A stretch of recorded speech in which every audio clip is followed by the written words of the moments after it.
I welcome you all at Adhisthana S. Adhisthana S में आपका स्वागत है। I am very glad to announce you that दिसंबर month की मंथली बुकलेट हमने लॉन्च कर दी है।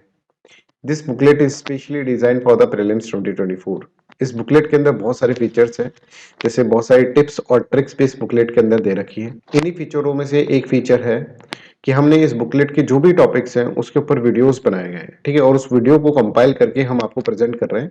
This is video number second. इससे पहले वीडियो फर्स्ट हो चुका है, आप वीडियो फर्स्ट को भी जरूर देखें। मैं आपके सामने प्रेजेंट कर रहा हूँ। ये बुकलेट नहीं है, एक रिसर्च वर्क है।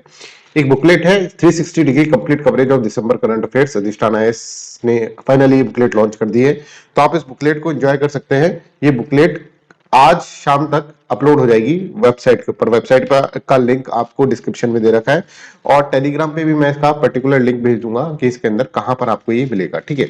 तो इसके अंदर देखिए, आप यहाँ पर देखिए, इसके अंदर डिजाइन भी ऐसा ही करा है। इसका फ्रंट पेज है ये, जिसके अंदर बता रखा है स्टूडेंट बहुत कंफ्यूज है करंट अफेयर्स से, तो ऐसी हालत हो जाती है आप लोगों की, तो उसको रिमेंबर कैसे करें। तो tips and tricks, even first page पे हमने ट्रिक्स भी दे रखी है कि ऐसी ट्रिक्स हम यूज कर रहे हैं, ठीक है। और इसके वीडियोस, सारे के सारे वीडियोस आपको मिल ही जाएंगे। अलग से एक फोल्डर में बना दूंगा दिसंबर करंट अफेयर्स का, जिसके अंदर सारे वीडियोस यहाँ पर आपको मिल जाएंगे, right. So I hope this is clear to everyone, और this is specially design for the prelims 2024। ये भी आप इसके अंदर ध्यान रखें, राइट। तो let's start with the topic number 1, Indian tent turtle. Indian tent turtle क्या है ये अपन इसके अंदर समझते हैं। अब देखो, सबसे पहले इसको याद कर लेते हैं। पर इंडियन टेंट टर्टल को कैसे याद करें? टेंट से याद करेंगे साहब। टेंट से कैसे याद करेंगे अभी बताएंगे। पहले न्यूज भी क्यों है, देयर नो रिपोर्ट। देखो पहले ना एनवायरमेंट एक्टिविस्ट थे ना, वो ऐसे बोल रहे थे कि नर्मदा के अंदर माइनिंग हो रही है, लीगल माइनिंग, उसके कारण इंडियन टेंट टर्टल को है ना बहुत नुकसान हो रहा है। इंडियन टेंट टर्टल बचाओ मूवमेंट, ठीक है, कि नर्मदा के अंदर इलीगल माइनिंग कम करे, ठीक है, नहीं तो इंडियन टेंट टर्टल को दिक्कत होगी। फिर minister of state environment and forest climate change ने ऐसे बोला कि देखिए, हमने रिसर्च करी, एक रिपोर्ट हमने मतलब रिसर्च करी, उसके अंदर ये है कि कोई भी इलीगल माइनिंग के कारण कोई भी इंडियन टेंट टर्टल के ऊपर फर्क नहीं पड़ रहा है, ठीक है। ये आपके न्यूज काम की नहीं है, ठीक है। आपको ये समझ में आना चाहिए कि इंडियन टेंट टर्टल होता क्या है। तो ये देखो साहब ये इंडियन टेंट टर्टल, अब यहाँ पर आप देखें, इसका टेंट नाम इसीलिए बना है क्योंकि इसके बैक के ऊपर टेंट लगा रखी है। अब ये था ना, ये बहुत रोता था, क्यों? क्योंकि जब स्कूल गया ना तो बच्चे इसको बहुत चढ़ाते थे, और देख तेरे तो बैक पे क्या है, बैक पे टेंट है, इसके देख बैक पे टेंट है। इसको ऐसे बहुत बुरी तरह से रोता रहता था। तो उसको एक बार इसका एक फ्रेंड मिला, बहुत अच्छा फ्रेंड था। उसने बोला भाई तो इतना परेशान क्यों रहता है? इसने बोला यार सब मेरे को चिढ़ाते हैं। तो उसके फ्रेंड ने इसको बोला यार दुनिया तो ऐसी है ना, दुनिया को तो हर चीज अजीब सी लगती है ना, कोई भी चीज अजीब हो तो उसको चिढ़ाने लग जाती है। तो है ना यार, तू इनकी ध्यान मत दे इसके ऊपर, तो लीस्ट कंसर्न हो जा, लीस्ट कंसर्न हो जा। तो इंडियन टेंट टर्टल का आईयूसीएन स्टेटस है लीस्ट कंसर्न। ये अपन को इसके तहत इस तरह से याद करना है। टेंट टर्टल से, टेंट से याद आ जाएगा, और ये कहानी भी याद आ जाएगी, राइट। चलो, he further informed that the Geological Survey of India has not conducted any survey in the Narmada River on the impact of illegal mining on the tent turtle and its effect on the river ecosystem। ठीक है, तो मतलब क्या है कि minister of state ने बोला है कि कोई भी हमारे पास ऐसा एविडेंस नहीं है जिससे पता चले कि नर्मदा में इलीगल माइनिंग हो रही है, तो उससे इंडियन टेंट टर्टल जो है वो क्या है, वो एक्सटिंक्ट हो रहा है, राइट। वो उसको क्या हो रहा है, उसको परेशानी हो रही है, राइट। अब देखो टेंट टर्टल है ना, अब टेंट जो है अब देखोगे कि बहुत सारी कंट्रीज है, ठीक है, जैसे यूएसए के अंदर, यूरोप के अंदर, यहाँ पे टेंट वेंट नहीं लगते हैं, है ना। ये भारत के सब कॉन्टिनेंट में ही टेंट लगते हैं, ऐसे समझो। टेंट से ऐसे याद करो, तो मतलब इंडिया के अंदर, है ना, और बांग्लादेश के अंदर, और ये मिलता है नेपाल के अंदर, है ना, नेपाल, ठीक है। तो यहाँ पर इन तीन कंट्री के अंदर ना बिना टेंट, बिन टेंट, सब सुन, बिन टेंट, है ना, बिन, बिन से बांग्लादेश, इंडिया और नेपाल, ठीक है। इस तरह से याद कर लोगे, दो बार सोचोगे ना तो अपने आप याद हो जाएगा, बिलीव मी, ठीक है। अभी आपको वियर्ड टेक्निक्स लग रही होंगी ये, बट यही आपके एग्जाम के अंदर क्लिक करेंगे और आप मेरे को याद करेंगे जरूर से जरूर, ठीक है। जैसे कि पिछले करंट अफेयर्स में हुआ है, कई बच्चों ने बोला सर आपने वो ट्रिक बोली थी, उसके बाद ये भी बोला था कि एग्जाम में याद करोगे, तो वो सेम का सेम करंट अफेयर्स आ गया। ये हुआ था पिछले से पिछले साल, है ना, जो पढ़ाया था उसमें से करंट अफेयर आ गए थे सारे, राइट। तो देखो इस साल तो पता नहीं, पिछले साल जो था उसमें तो पता ही नहीं क्या ही आया था, समझ ही नहीं आया करंट अफेयर्स का, ठीक है। बट अभी हम सारे करंट अफेयर कॉम्प्रिहेंसिवली कवरेज कर रहे हैं, जिससे कि आपको कोई दिक्कत नहीं होगी। तो India, it is a native to the India, Nepal and Bangladesh, and is found in the fresh water rivers, swamps and the pond, right. I hope this is clear. तो हमने याद करा कि टेंट है, टेंट से अपन ने याद कर लिया कि वो टेंट से परेशान रहता था, तो टेंट से परेशान रहता था, फिर है ना। तो उसको इसके दोस्त ने समझाया और फिर वो क्या हुआ, लीस्ट कंसर्न हो गया। फिर अपन ने याद करा कि टेंट जो है ये हमारे देसी मतलब साउथ एशिया के अंदर ही ये होता है, जैसे इंडिया के अंदर, नेपाल के अंदर, बांग्लादेश के अंदर। जैसे बोलते हैं कि बिन टेंट सब सुन, BIN से याद कर लेना आप इस तरह से। फिर एक बार वो टर्टल जो था ना वो घूम रहा था, इतने में बहुत सारी बारिश हुई, बहुत सारी बारिश हुई, ठीक है। तो सब डूब गए, पर ये टर्टल तो तैर रहा था। क्यों तैर रहा था? बिकॉज इसके पास क्या था, इसके पास टेंट था, टेंट में हवा भर गई और ये तैरता रहा। समझ में आ रहा है? ऐसा तो ये समझना ये एक्टिव स्विमर है ना। इसी तरह से अपन को याद करना है, दिस इज एक्टिव स्विमर, ठीक है। फिर सब लोग बोले अरे यार काश हमारे भी टेंट होता, ठीक है। तो उसको अपने दोस्त की बात याद आई। Its habitat includes still water pools in the river side and slow running water. तो वाटर के पास आसपास ही रहते हैं, क्योंकि यहाँ पानी बरसेगा, वहीं पर टेंट लगाने की जरूरत पड़ेगी, ठीक है। They are active swimmers, active swimmers है, अभी मैंने आपको याद कराया, एंड मेनली हर्बीवोरस और हर्बीवोरस है, राइट। तो कॉमन हैबिटेट इन इंडिया अगर हम देखेंगे तो उड़ीसा, महाराष्ट्र, आंध्र प्रदेश, आसाम, मध्य प्रदेश, यहाँ पर ये मिलते हैं, ठीक है। आईयूसीएन स्टेटस जैसे मैंने आपको बताया, ये कभी कभार पूछा जाता है एग्जाम के अंदर। एक बार तो यूपीएससी पता नहीं आईयूसीएन स्टेटस के पीछे पड़ गया था, तो सब आप यही याद करते हैं आईयूसीएन स्टेटस। तो लीस्ट कंसर्न आईयूसीएन स्टेटस है, और schedule 1 wild life protection act के अंदर शेड्यूल 1 के अंदर ये है, ठीक है। ऐसे याद कर लोगे Indian tent turtle. I hope complete हो गया हो। अब आंख बंद करो और सारी स्टोरी सोचो। टेंट है, टेंट के बाद बारिश हुई, ठीक है, swimmer, right, least concern, right. ये सब चीजें अपने अपने आप दिमाग के अंदर आती जाएगी। बिन बिन टेंट सबसून, BIN, Bangladesh, India and Nepal, बस खत्म। इस तरह से हमको याद करना होता है, tips and tricks, that is very very important current affairs याद करने के अंदर, राइट। जहां पे कॉन्सेप्ट होगा वहां पे कॉन्सेप्ट बताएंगे, जहां पे जुगाड़ लगेगा वहां पे जुगाड़ लगाएंगे, सीधी सी बात है। लेट ब्लाइट डिजीज मतलब लाइट लेट आई, और लाइट लेट आती है। मान लो एक है ना, एक तुम क्या करो, एक पेपर लो, पेपर को गीला कर दो तुम, ठीक है, गीला कर दिया और उसको ऐसे पड़े रहने दो, तो कैसे हो जाएगा ना, अलग सा स्पॉट पड़ जाएगा उसके अंदर। वही पेपर के ऊपर एकदम से लाइट सनलाइट में रख दो तो उसका कुछ इफेक्ट नहीं पड़ेगा। तो यहाँ पर एक्चुअली लाइट लेट आई, ऐसे करो, लाइट लेट आई, इसके कारण क्या हो गया, इसके कारण जो पेड़ पौधे थे उसके अंदर वाटर सोक्ड स्पॉट पड़ गए, कि जैसे पानी को सोख लिया हो, जैसे ऐसे स्पॉट की बात कर रहा हूं, है ना। अगर तुम पेपर भी रखोगे और उसको लाइट में नहीं रखोगे, है ना, तो क्या हो जाएगा, ऐसे स्पॉट पड़ जाएंगे। वहीं लाइट में रख दोगे तो कम स्पॉट पड़ेगा ना। पर तो लेट ब्लाइट समझ रहे हैं। तो वाटर सोक्ड जो होता है ना वो यहां पर हो गया। अभी क्या हुआ, पोटैटो क्रॉप, देखो ये टमाटो के अंदर भी होता है, पोटैटो के अंदर भी होता है। अभी न्यूज में है, potato crop in the Punjab has suffered extensive damage due to the late blight disease. Late blight disease के कारण एक्सटेंसिव यहां पर क्या हुआ, डैमेज हुआ पोटैटो का। तो पोटैटो कुछ इस तरह से हो गया। अब इसको खाओगे क्या, तुम नहीं खाओगे तो किसान बेच नहीं पाएगा तो उसका नुकसान है। तो यहां पर आप देखेंगे इसके लीव्स के अंदर, इसके अगर हम देखेंगे स्टेम्स के अंदर, ठीक है, इस तरह की क्या होता है, इस तरह का एक तरह से ये late blight water soaked spot पड़ जाता है। अब सर क्यों पड़ रहा है ये, सर हम बताएं क्यों पड़ रहा है, क्योंकि लेट ब्लाइट, लाइट लेट आई नहीं, ये तो याद करने के लिए बताया था, इसलिए पड़ रहा है क्योंकि ये फंगल इन्फेक्शन यहां पर हो चुका है। OMG, ठीक है, फंगल इन्फेक्शन के कारण ही हो रहा है। तो लेट ब्लाइट से समझ में आ जाएगा, फिर आप याद हो जाएगा, फंगल इन्फेक्शन भी याद आ जाएगा, ठीक है।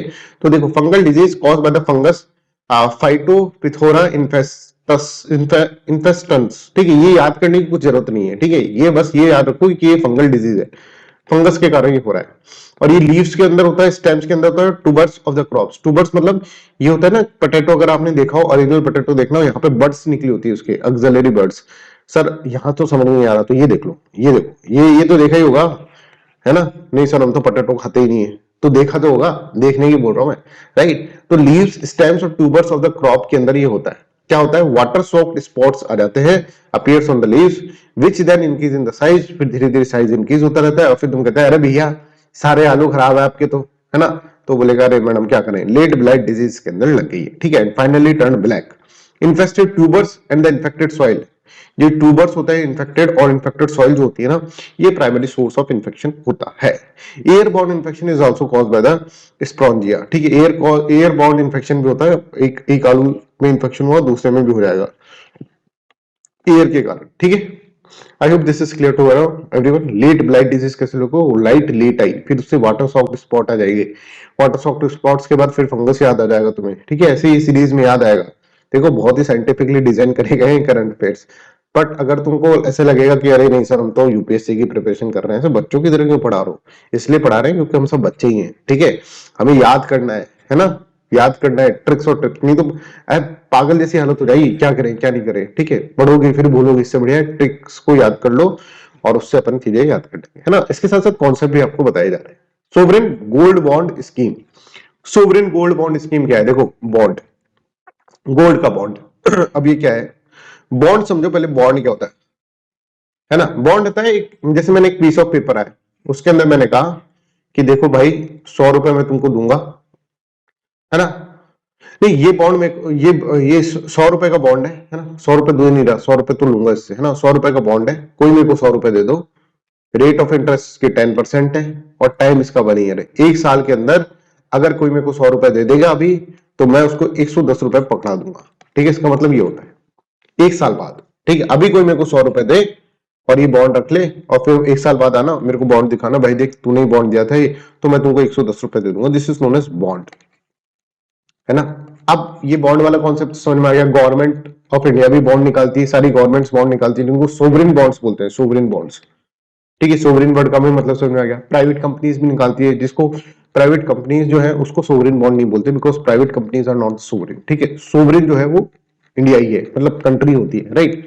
तो हर कंट्री जो भी बॉन्ड निकालती है ना उसको सोवरेन बॉन्ड बोलता है। तो मतलब सोवरेन और बॉन्ड का मतलब तो तुमको समझ में आएगा, सोवरेन बॉन्ड, ठीक है, इसका मतलब हो गया कि ये गवर्नमेंट ऑफ इंडिया ही निकालेगी बॉन्ड, एक तो ये हो जाएगा गवर्नमेंट ऑफ इंडिया निकालेगी through various banks, post offices, यहाँ से, ठीक है, तो गवर्नमेंट ऑफ इंडिया एक बॉन्ड निकाली है, that is known as sovereign bond, ठीक है।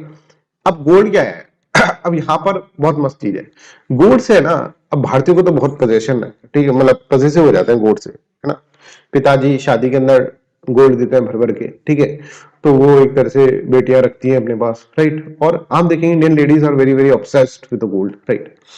अब क्या हुआ कि हमने गोल्ड खरीदा, बहुत सारा गोल्ड खरीद लिया और रात को सो रहे थे आराम से, रात को सो रहे थे तो गोल्ड की चोरी हो गई, ओ माय गॉड, अब क्या करें। गोल्ड खरीद लेना तो भी नींद नहीं आती और नहीं खरीदे तो भी नींद नहीं आती, राइट। तो गोल्ड खरीद के उसको कहीं रखें, लॉकर में रख के गए, ठीक है, पता चला बैंक पे रेड पड़ गई, बैंक पे चोरी हो गया, ऐसा कुछ हो गया, तो ये है कि आपका गोल्ड जो है वो सेफ नहीं है। आपको ऐसा लगता है दिन रात आपने गोल्ड खरीद के एक गलती कर दी, आपको ऐसा लगता है कि यार भाई अब तो नींद आती ही नहीं है, पहले तो थोड़ी बहुत आ भी जाती थी, अब तो नहीं आती। तो ये फिजिकल गोल्ड जो है ना, इसको रिप्लेस करके इस फिजिकल गोल्ड की जगह अगर हम एक क्या कर दें, एक बॉन्ड बना दें, एक पीस ऑफ पेपर के अंदर लिख दें कि ये गोल्ड बॉन्ड है, ये गोल्ड बॉन्ड है, इसके अंदर क्या है, जितना गोल्ड का प्राइस होगा, अगर आज आज मान लो 100 रुपए है, तो वो बॉन्ड का प्राइस भी 100 रुपए होगा, है ना, ये डायनेमिक है ना। तो आज 110 रुपए है तो बॉन्ड का प्राइस 110 रुपए होगा। तो जो भी इन्वेस्ट करना चाहते हैं ना गोल्ड के अंदर, वो गोल्ड ना खरीद के सोवरेन गोल्ड बॉन्ड खरीद ले, एक बॉन्ड खरीद ले जिस जो एक तरह से क्या है, एक पीस ऑफ पेपर है, पर उसका प्राइस फ्लक्चुएट वैसे ही करेगा जैसे गोल्ड का होगा। फॉर एग्जाम्पल कि मान लीजिए आज गोल्ड मान लो 100 रुपए का है, तो इस बॉन्ड का प्राइस जो है आज 100 रुपए हो जाएगा।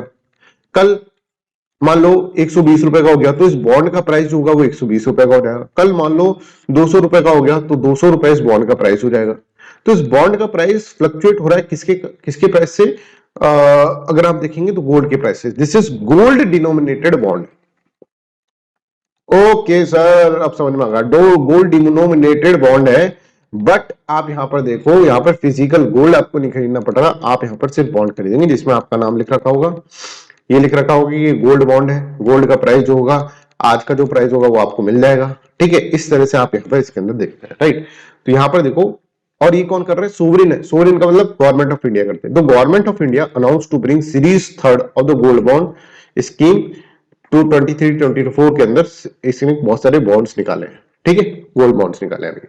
तो एसजीबीस क्या है, और गवर्नमेंट सिक्योरिटी, सबसे पहले सोवरेन वर्ड से देखो गवर्नमेंट सिक्योरिटी, यहां पर आपसे पूछा जाएगा कि कोई प्राइवेट भी निकाल सकता है क्या, प्राइवेट बैंक्स निकालते हैं, जैसे आईसीआईसीआई का निकालता है ये सोवरेन गोल्ड बॉन्ड, बट ये क्या है, गवर्नमेंट ऑफ इंडिया इसको देती है, तो government of India authorized bank के थ्रू करती है, बट इसका मतलब ये नहीं है कि आईसीआईसीआई का बॉन्ड है, ये समझ में आ रहा है। तो गवर्नमेंट सिक्योरिटीज का बॉन्ड है, प्राइवेट सिक्योरिटीज का नहीं है, denominated in the grams of the gold. I hope this is clear, they are substitute for the holding physical gold. Physical gold investment के लिए आप लेते हैं कि प्राइस ऊपर नीचे होगा तो अमीर बनेंगे, ठीक है, वो सपना पालते हैं ना कि अभी आज गोल्ड खरीद लो और फिर 1000 साल बाद, 100 साल बाद गोल्ड का प्राइस ट्रिपल हो जाएगा, तब हम बेच के तो हमारी जनरेशन खाएगी पिएगी, ठीक है, मस्त रहेगी। वो वाले लोग जो है वो गोल्ड ना खरीद के, फिजिकल गोल्ड ना खरीद के उसका सब्सटीट्यूट ले लें, एक तरह से एक पीस ऑफ पेपर ले लें। अब पीस ऑफ पेपर में कुछ भी नहीं जा रहा गवर्नमेंट का, है ना, पीस ऑफ पेपर है, उसके अंदर गोल्ड का प्राइस और ये सब चीजें लिख रहे हैं और एक्स्ट्रा कुछ इंटरेस्ट भी दे रहे हैं इसके ऊपर, है ना। प्राइस फ्लक्चुएशन तो है ही और उसके साथ साथ इंटरेस्ट देता है। तो डायनामिक जो प्राइस है गोल्ड की उसको उसके बेसिस पे अब देखो, अब पहले क्या था कि मैं गोल्ड खरीदता था इन्वेस्टमेंट के लिए, है ना, गोल्ड खरीद रहा हूं मैं। अब गोल्ड खरीदो, भारत में गोल्ड ही नहीं है। अब भारत में गोल्ड इतना नहीं है कि भाई सभी खरीद ले, तो इंपोर्ट कराना पड़ता था और इंपोर्ट के कारण बहुत सारा फॉरेक्स जो है अपना खराब होता था। तो गवर्नमेंट ने बोला यार इंपोर्ट क्यों कराते हो, एक पीस ऑफ पेपर को तुम इसको गोल्ड मान लो ना, एक तरह से हम देंगे उतना जितना कि तुमको चाहिए। तो इससे क्या होगा, इंपोर्ट कम होगा, इंपोर्ट कम होगा तो फिर क्या होगा, हमारे पास फॉरेक्स बचेगा, ये भी एक फायदा है। बहुत बढ़िया सर, बहुत बढ़िया। तो यहाँ पर देखो ये गवर्नमेंट बॉन्ड्स है। अगर हम देखें इसके benefits, the quantity of gold for which the investor पे इज प्रोटेक्टेड, ठीक है, since he receive the ongoing market price at the time of redemption. जो मार्केट प्राइस होगा वो रिडेम्पशन के टाइम पर, प्रीमैच्योर रिडेम्पशन के टाइम पर मिल जाएगा उसको। SGB offer is superior alternative to holding gold in the physical form, ठीक है। Risk and the cost of the storage are eliminated. कहाँ रखें गोल्ड को, रात की नींद नहीं आती थी, अब नींद आई आराम से हो। Investors are assured of the market value of the gold at the time of maturity and periodic interest. Periodic interest भी मिलेगा, अगर मान लो गोल्ड का प्राइस नहीं भी बढ़ा तो इंटरेस्ट तो मिल ही रहा है, ठीक है। SGB is free from the issues like making charge purity in the case of कि यार आप गोल्ड खरीदने गए, उसने आपको प्योर गोल्ड दिया ही नहीं, लो आपको तो वैसे ही नुकसान हो गया, 24 कैरेट का बोला था 22 कैरेट का दे दिया, आपको पता ही नहीं चला, है ना। तो वो सब चीज इसके अंदर खत्म हो गई, because this is just a piece of paper, ठीक है। This is known as bond जो गवर्नमेंट ऑफ इंडिया निकाल रहा है, समझ आ रहा है। The bond are held in the book of the RBI और in the demat form, eliminating risk of loss of script etcetera, ठीक है। I hope this is clear.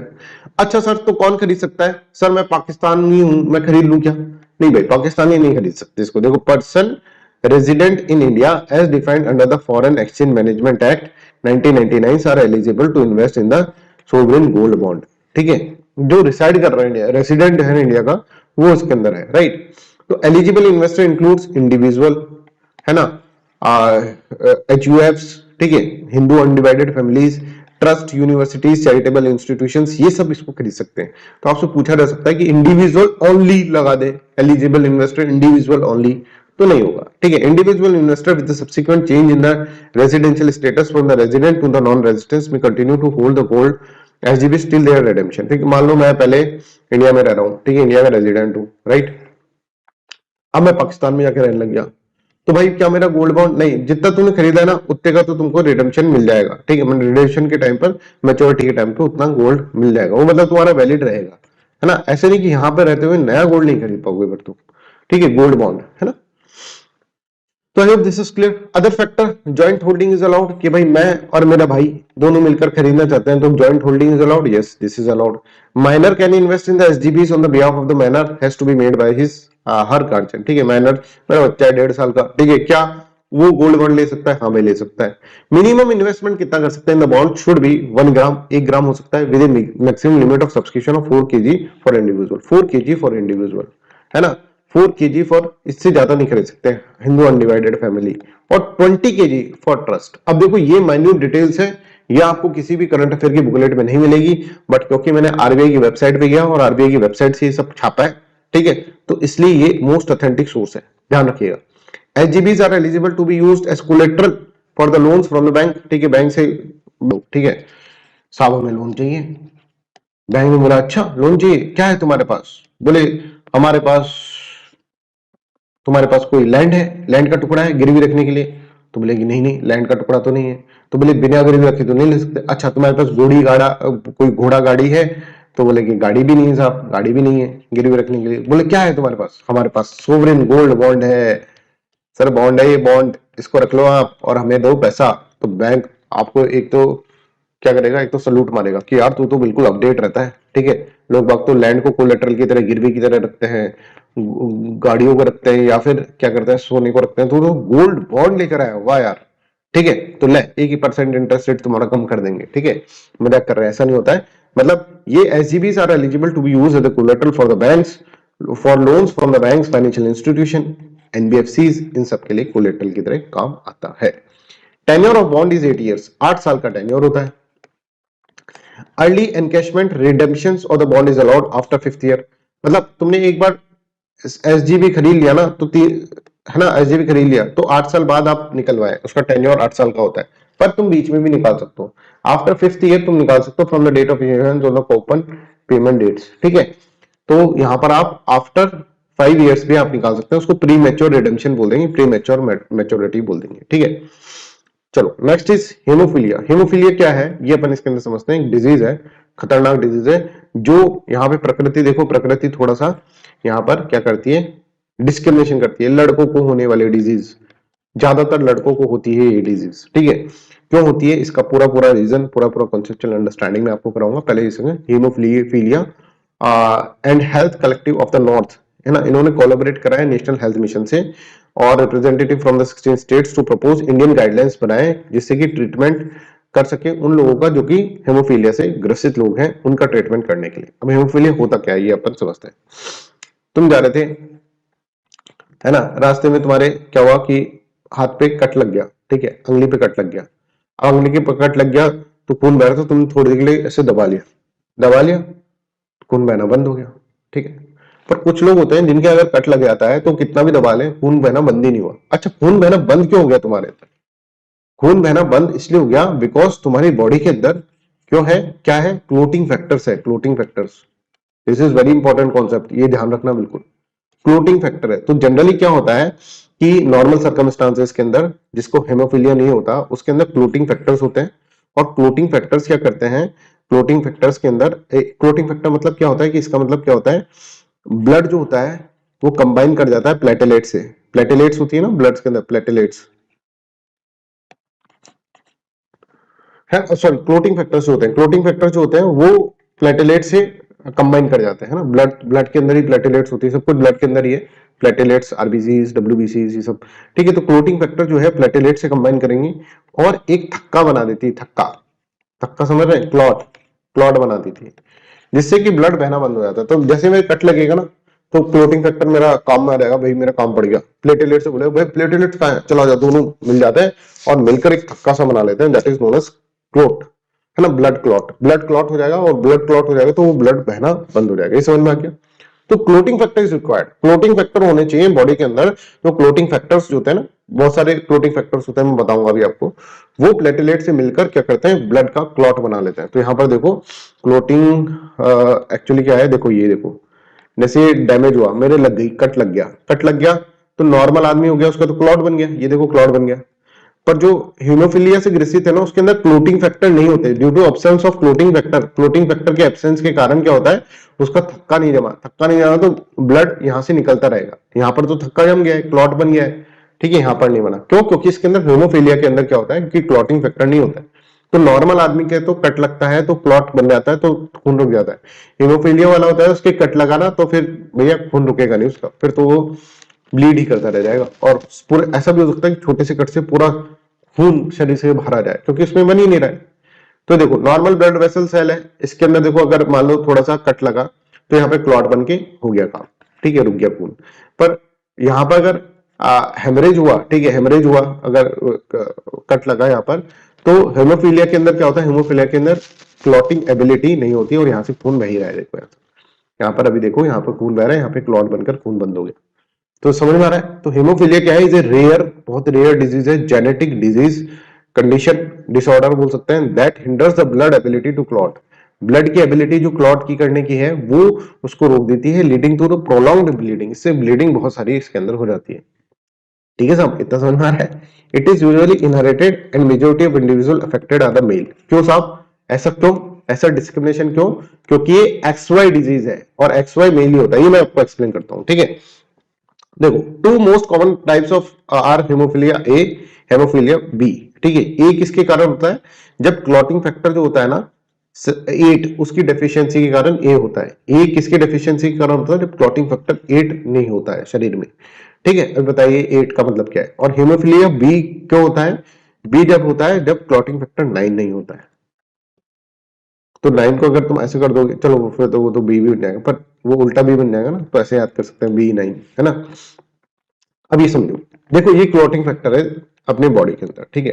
ये अगर आप देखेंगे तो इतने सारे क्लॉटिंग फैक्टर है, approximately 13 clotting factors are there, approximately क्या, exactly 13 clotting factors are there. अब कुछ कुछ बॉडीज के अंदर क्या होता है, कुछ क्लॉटिंग फैक्टर्स नहीं होते, जैसे फैक्टर नंबर 8 नहीं है ना, जैसे जिससे क्या हो जाएगा, होमोफिलिया ए हो जाएगा, ठीक है।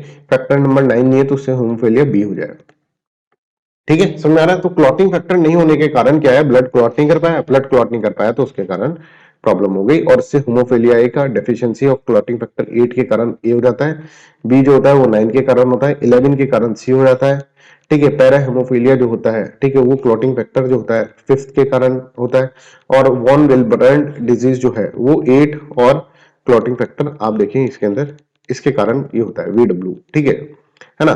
तो ये जो होता है इसके कारण क्या है, इसके कारण इन फैक्टर डिफिशियंसीज के कारण क्या होती है, ये डिजीजेस हो जाती है। हमको हेमोफीलिया के बारे में पढ़ना है, ABC क्यों होता है ये आप इसके अंदर देखें, और एक पैरा हेमोफीलिया जो है वो भी आप देखें। तो इस 4 तरह की हेमोफीलिया डिजीज यहाँ पर हो सकती है। ठीक है, I hope this is clear to everyone, यहाँ तक सबको समझ में आ रहा है। अब एक चीज हो गया सर, ये क्यों है, मेल क्यों है, मेल पे ही क्यों होता है ये, तो ये समझो, ये डिजीज जब होती है, ये क्लॉटिंग फैक्टर की डेफिशिएंसी जब होती है, जब एक्स और वाई क्रोमोसोम होते हैं। तो देखो प्रकृति है ना, उसने है ना, अपन कहते हैं ना कि मैन और वीमेन में क्या अंतर है, मैन और वीमेन में अंतर प्रकृति ने ही कर रखा है। क्या कि हमारे अंदर, मैन के अंदर जो क्रोमोसोम्स होते हैं ना, वो होते हैं एक्स वाई, आपने पढ़ा होगा कभी, है ना, और वीमेन के अंदर जो क्रोमोसोम्स होते हैं वो एक्स एक्स होते हैं। समझ आ रहा है। क्रोमोसोम मतलब हर सेल के अंदर ये क्रोमोसोम्स होते हैं, तो मेल के अंदर जो भी मेल होगा ना उसके अंदर एक्स वाई होंगे, और वीमेन के अंदर एक्स एक्स होंगे। ठीक है, I hope this is clear to everyone, यहां तक सबको समझ में आ रहा है। अब क्या होता है कि जब भी बच्चा पैदा होता है, मान लीजिए एक मेल है, ये एक फीमेल है, ठीक है, इनसे बच्चा पैदा हुआ, तो एक्स, या तो एक बच्चा ऐसा पैदा हो सकता है, यहाँ का एक्स क्रोमोसोम आ गया, यहाँ का एक्स क्रोमोसोम आ गया, ये पेयर बन गया एक्स एक्स, एक्स एक्स होगा तो ये क्या हो जाएगी, ये तो हो जाएगी बेटी पैदा हो, बेटी हो गई यहाँ पर, तो या फिर ये वाला हो जाएगा। हाँ सही बात है, यहाँ पर भी बेटी हो जाएगी सर, है ना। बेटा कब होगा, जब वाई और एक्स क्रोमोसोम यहाँ पर एक्स वाई, और ये देखो ये बेटा हो गया, ये दोनों बेटे हो गए। अब देखो बेटा होना किसके ऊपर डिपेंड करा, वीमेन के ऊपर तो डिपेंड ही नहीं करा ना, वो तो मेल के ऊपर डिपेंड करा है। ठीक है, वाई क्रोमोसोम अगर मेल का आ गया तो बेटा हो जाएगा, एक्स क्रोमोसोम मेल का आया तो क्या होगा, बेटी होगी, है ना। हमारी संस्कृति के अंदर ये देखो, अब देखो साइंस से हम कितना अलग, पैट्रियार्कल सोसाइटी जो है वो क्या करती है कि बेटी पैदा हुई ये वीमेन की गलती है, वीमेन की तो गलती नहीं, वीमेन तो न्यूट्रल है भाई, एक्स एक्स है उसके पास तो क्रोमोसोम, वो तो वाई तो प्रोड्यूस ही नहीं कर सकती, ये मेल है जो कि रेस्पॉन्सिबल होता है बेटा बेटी होने में। तो अगर बेटी पैदा हो जाती है तो वीमेन को क्रिटिसाइज करा जाता है, एक तो बेटी होने पे क्रिटिसाइज करा जाता है और वीमेन को ही क्रिटिसाइज करा जाता है, जबकि साइंस बोलती है कि कम से कम क्रिटिसाइज करो तो मेल को तो करो, इतना तो कर लो। ठीक है, तो I hope this is clear to everyone. अब देखो ये जो डिजीज है ना, ये सिर्फ एक्स वाई क्रोमोसोम के अंदर होती है। एक्स क्रोमोसोम डिफॉल्टी होता है ना, एक्स क्रोमोसोम डिफॉल्टी होगा, और वो वाई क्रोमोसोम से डिफॉल्टी एक्स क्रोमोसोम जिसके अंदर, जो कि क्रोमोसोम खराब है, ठीक है, जिसके अंदर क्लोटिंग फैक्टर नहीं है, वो अगर वाई के साथ कंबाइन कर जाएगा ना, एक्स वाई जब ये होगा ना, तब जाकर डेफिशिएंसी ऑफ क्या हो जाएगा, तब जाकर deficiency of the clotting factor होगा। समझ में आ रहा है, कहने का मतलब ये है, ये देखो ये मेल है, ये मदर है, और ये नॉर्मल फादर है। अगर मान लीजिए मदर के अंदर, मदर एक तरह से कैरियर है, उसका क्रोमोसोम, एक एक्स क्रोमोसोम खराब है, तो एक्स क्रोमोसोम खराब है, तो एक्स वाई जो बनाना वो ही क्या होगा, वो ही होमोफिलिक होगा। एक्स एक्स ये खराब क्रोमोसोम्स एक्स एक्स मिलकर नहीं होगा, ये तो कैरियर बन जाएंगे। ठीक है, ये इस तरह की, आगे चलकर ये किसी मेल के साथ, नॉर्मल मेल के साथ अगर वो हो गई, ठीक है, अगर इनकी शादी हो गई और उनका बच्चा हुआ, तो हो सकता है कि उसको डिजीज आ जाए, अगर उसके अंदर ये वाला एक्स क्रोमोसोम और ये वाला वाई क्रोमोसोम आ गया तो, है ना, डिफॉल्ट एक्स को। तो मतलब डिफॉल्टी एक्स क्रोमोसोम और वाई क्रोमोसोम तो मेल से आएगा ही। ठीक है, I hope this is clear. तो नॉर्मल फादर है और मदर जो है वो कैरियर है। ठीक है, तो इसके अंदर कैरियर है। ठीक है, यहाँ पर आप देखेंगे ये एक्स क्रोमोसोम जो मदर का है वो डिफॉल्ट ही है ना, ये एक्स क्रोमोसोम और यहाँ से फादर का जो वाई क्रोमोसोम होगा वो मिलकर एक क्या हो जाएगा, एक होमोफिलिक बच्चा पैदा कर देगा। ठीक है, जबकि देखो ये लड़की में होमोफिलिया नहीं है, लड़की आगे जाके कैरियर हो सकती है। ठीक है, बट यहाँ पर ये क्या है, ये डिजीज से ग्रसित नहीं है, इसके अंदर सिम्टम्स नहीं आएंगे, ये तो परफेक्टली ओके है। यहाँ पर तो एक्स, नॉर्मल एक्स क्रोमोसोम जिसके अंदर डिफॉल्ट नहीं था, है ना, फॉल्ट ही नहीं था जो, और यहाँ पर वाई क्रोमोसोम ये तो पूरा नॉर्मल है, इसका तो एक्स भी नॉर्मल है, वाई भी नॉर्मल है। ठीक है, तो ये तो बिल्कुल सही है, नॉर्मल चाइल्ड। ठीक है, ये भी नॉर्मल चाइल्ड है, और ये कैरियर होगी, और ये क्या हो जाएगा, ये एक तरह से होमोफिलिक हो जाएगा। समझ में आ रहा है, तो जनरली ये मेल के अंदर ही आता है। तो देखो नॉर्मल सर्कमस्टेंसेस के अंदर clotting factor in the blood combines with the platelets to create a sticky substance that form the clots, stopping bleeding when an injury occurs. The severity of hemophilia is determined by the amount of the clotting factor in the blood. Lower factor levels increase the likelihood of the bleeding ज्यादा होगी, leading to the serious health issues यहाँ पर आ जाएंगे। ग्राम सड़क योजना, प्रधानमंत्री ग्राम सड़क योजना, आप यहाँ पर देखो 3-4 चीजें तो आपको यहीं पे दिख गई। प्रधानमंत्री, ठीक है, दूसरा ग्राम, ग्राम मतलब रूरल एरियाज, है ना, सड़क का मतलब सड़क, ठीक है, और एक योजना है, मतलब एक सड़क बनानी है किन के लिए। अब ऐसे नहीं कि भाई शहर के लिए सड़क बना रहे, रूरल एरियाज के अंदर, गांव के एरिया के अंदर हमको सड़क बनानी है, राइट। तो देखो पार्लियामेंट्री स्टैंडिंग कमेटी, अभी ये न्यूज में इसलिए कि पार्लियामेंट्री स्टैंडिंग कमेटी ने कहा कि भैया ये जो सड़क बनाने की स्कीम है ना, इसके अंदर बहुत ही पुअर क्वालिटी की रोड बना रहा हो तुम लोग, ठीक है, इसलिए ये न्यूज के अंदर आ गया है। बहुत पुरानी ये स्कीम जो है, बहुत पुरानी स्कीम्स है, ठीक है, 2005 या 6 की स्कीम ये है, राइट। तो यहाँ पर देखिए प्रधानमंत्री ग्राम सड़क योजना was launched by the government of India to provide the connectivity to unconnected habitations, ठीक है, अनकनेक्टेड मतलब जैसे गांव है, गांव अब शहर ये है और गांव ये है, तो यहाँ पर सड़क बनी नहीं तो गांव गांव ही रह गया, ठीक है। अगर मान लो यहाँ पर सड़क बन जाती तो गांव के लोगों को बेरोजगार भी, वो सॉरी रोजगार भी मिलता, ठीक है, और बहुत सारी चीजें यहाँ पर डेवलप हो जाता गांव, ठीक है। कनेक्टिविटी के कारण नहीं हो पाया, तो ऐसी एरियाज के अंदर कनेक्टिविटी प्रोवाइड करना, दैट इज द प्रधानमंत्री ग्राम सड़क योजना स्कीम, ये इसका ऑब्जेक्टिव है, ठीक है। एक सेंट्रली स्पॉन्सर्ड स्कीम है, देखो दो स्कीम होती है, एक तो सेंट्रली सेक्टर स्कीम और एक होती है स्पॉन्सर्ड स्कीम, ठीक है। स्पॉन्सर्ड का मतलब क्या होता है ये समझो, स्पॉन्सर्ड का मतलब ये है कि सेंटर कह रहा है कि भैया हम पूरा पैसा नहीं देंगे, कुछ पैसा स्टेट को भी देना पड़ेगा, ठीक है, कुछ पैसा सेंटर देगा, स्पॉन्सर कर रहे हैं हम इसको, ठीक है। सेक्टर का मतलब 100% funding will be provided by the central government, ठीक है साहब। तो यहाँ पर सेंट्रली स्पॉन्सर्ड स्कीम है, ये आप इसके अंदर याद रखें, क्योंकि सड़क बनाने के लिए एक तो सबसे इंपॉर्टेंट ये है कि सड़क है ना, गवर्नमेंट ऑफ इंडिया जो सेंट्रल गवर्नमेंट है अपना आप बना ही नहीं सकती, ठीक है। क्यों? क्योंकि लैंड चाहिए उसके लिए, और लैंड कौन देगा? स्टेट की परमिशन के बिना लैंड नहीं मिलेगी, राइट। क्योंकि लैंड जो है दैट इज स्टेट सब्जेक्ट, है ना। तो देखो it aims to connect the areas with a population of up to the 500% in the plain area. अब ये क्वेश्चन पूछा जाता है कि भाई कौन कौन से एरियाज के अंदर हम बनाएंगे। तो पहला जो है कि पॉपुलेशन जो है वो प्लेन एरियाज, देखो एक तो एरिया होता है प्लेन एरिया जिसमें हिली एरियाज और ये सब चीजें नहीं है, एक होते हैं special categories, special categories special categories states जो होते हैं, ठीक है, स्पेशल कैटेगरीज स्टेट्स होते हैं। एक हिली एरियाज वाले, ट्राइबल ट्राइबल वाले जो एरियाज होते हैं, ट्राइबल एरिया जो कि शेड्यूल 5 के अंदर आते हैं, है ना। दूसरी कैटेगरी ये वाली सब चीजें होती है स्पेशल कैटेगरी वाले स्टेट्स, है ना। कोई डेजर्ट एरिया हो गया, मान लीजिए डेजर्ट एरिया, ये वाले स्टेट्स जो है, कुछ बैकवर्ड क्लासेस रह रहे हैं वो वाला एरिया हो गया। अब प्लेन एरियाज के अंदर तो पॉपुलेशन अगर मान लो 500 है, 500 पर्सन, ठीक है, प्लेन एरियाज के अंदर, तो वहां पे सड़क बनाएंगे, ठीक है। और अगर यहाँ पर अगर पॉपुलेशन जो है इन एरियाज के अंदर, क्योंकि ये एरियाज के अंदर पॉपुलेशन कम होगी, 250% है, तो यहाँ पे सड़क बनेगी। तो यहाँ पर समझो कि ये क्या है, it aims to connect the areas with the population of up to 500% in the plain areas and 250 and above in the special category states, desert areas, tribal and selected tribal and the backward districts, ठीक है।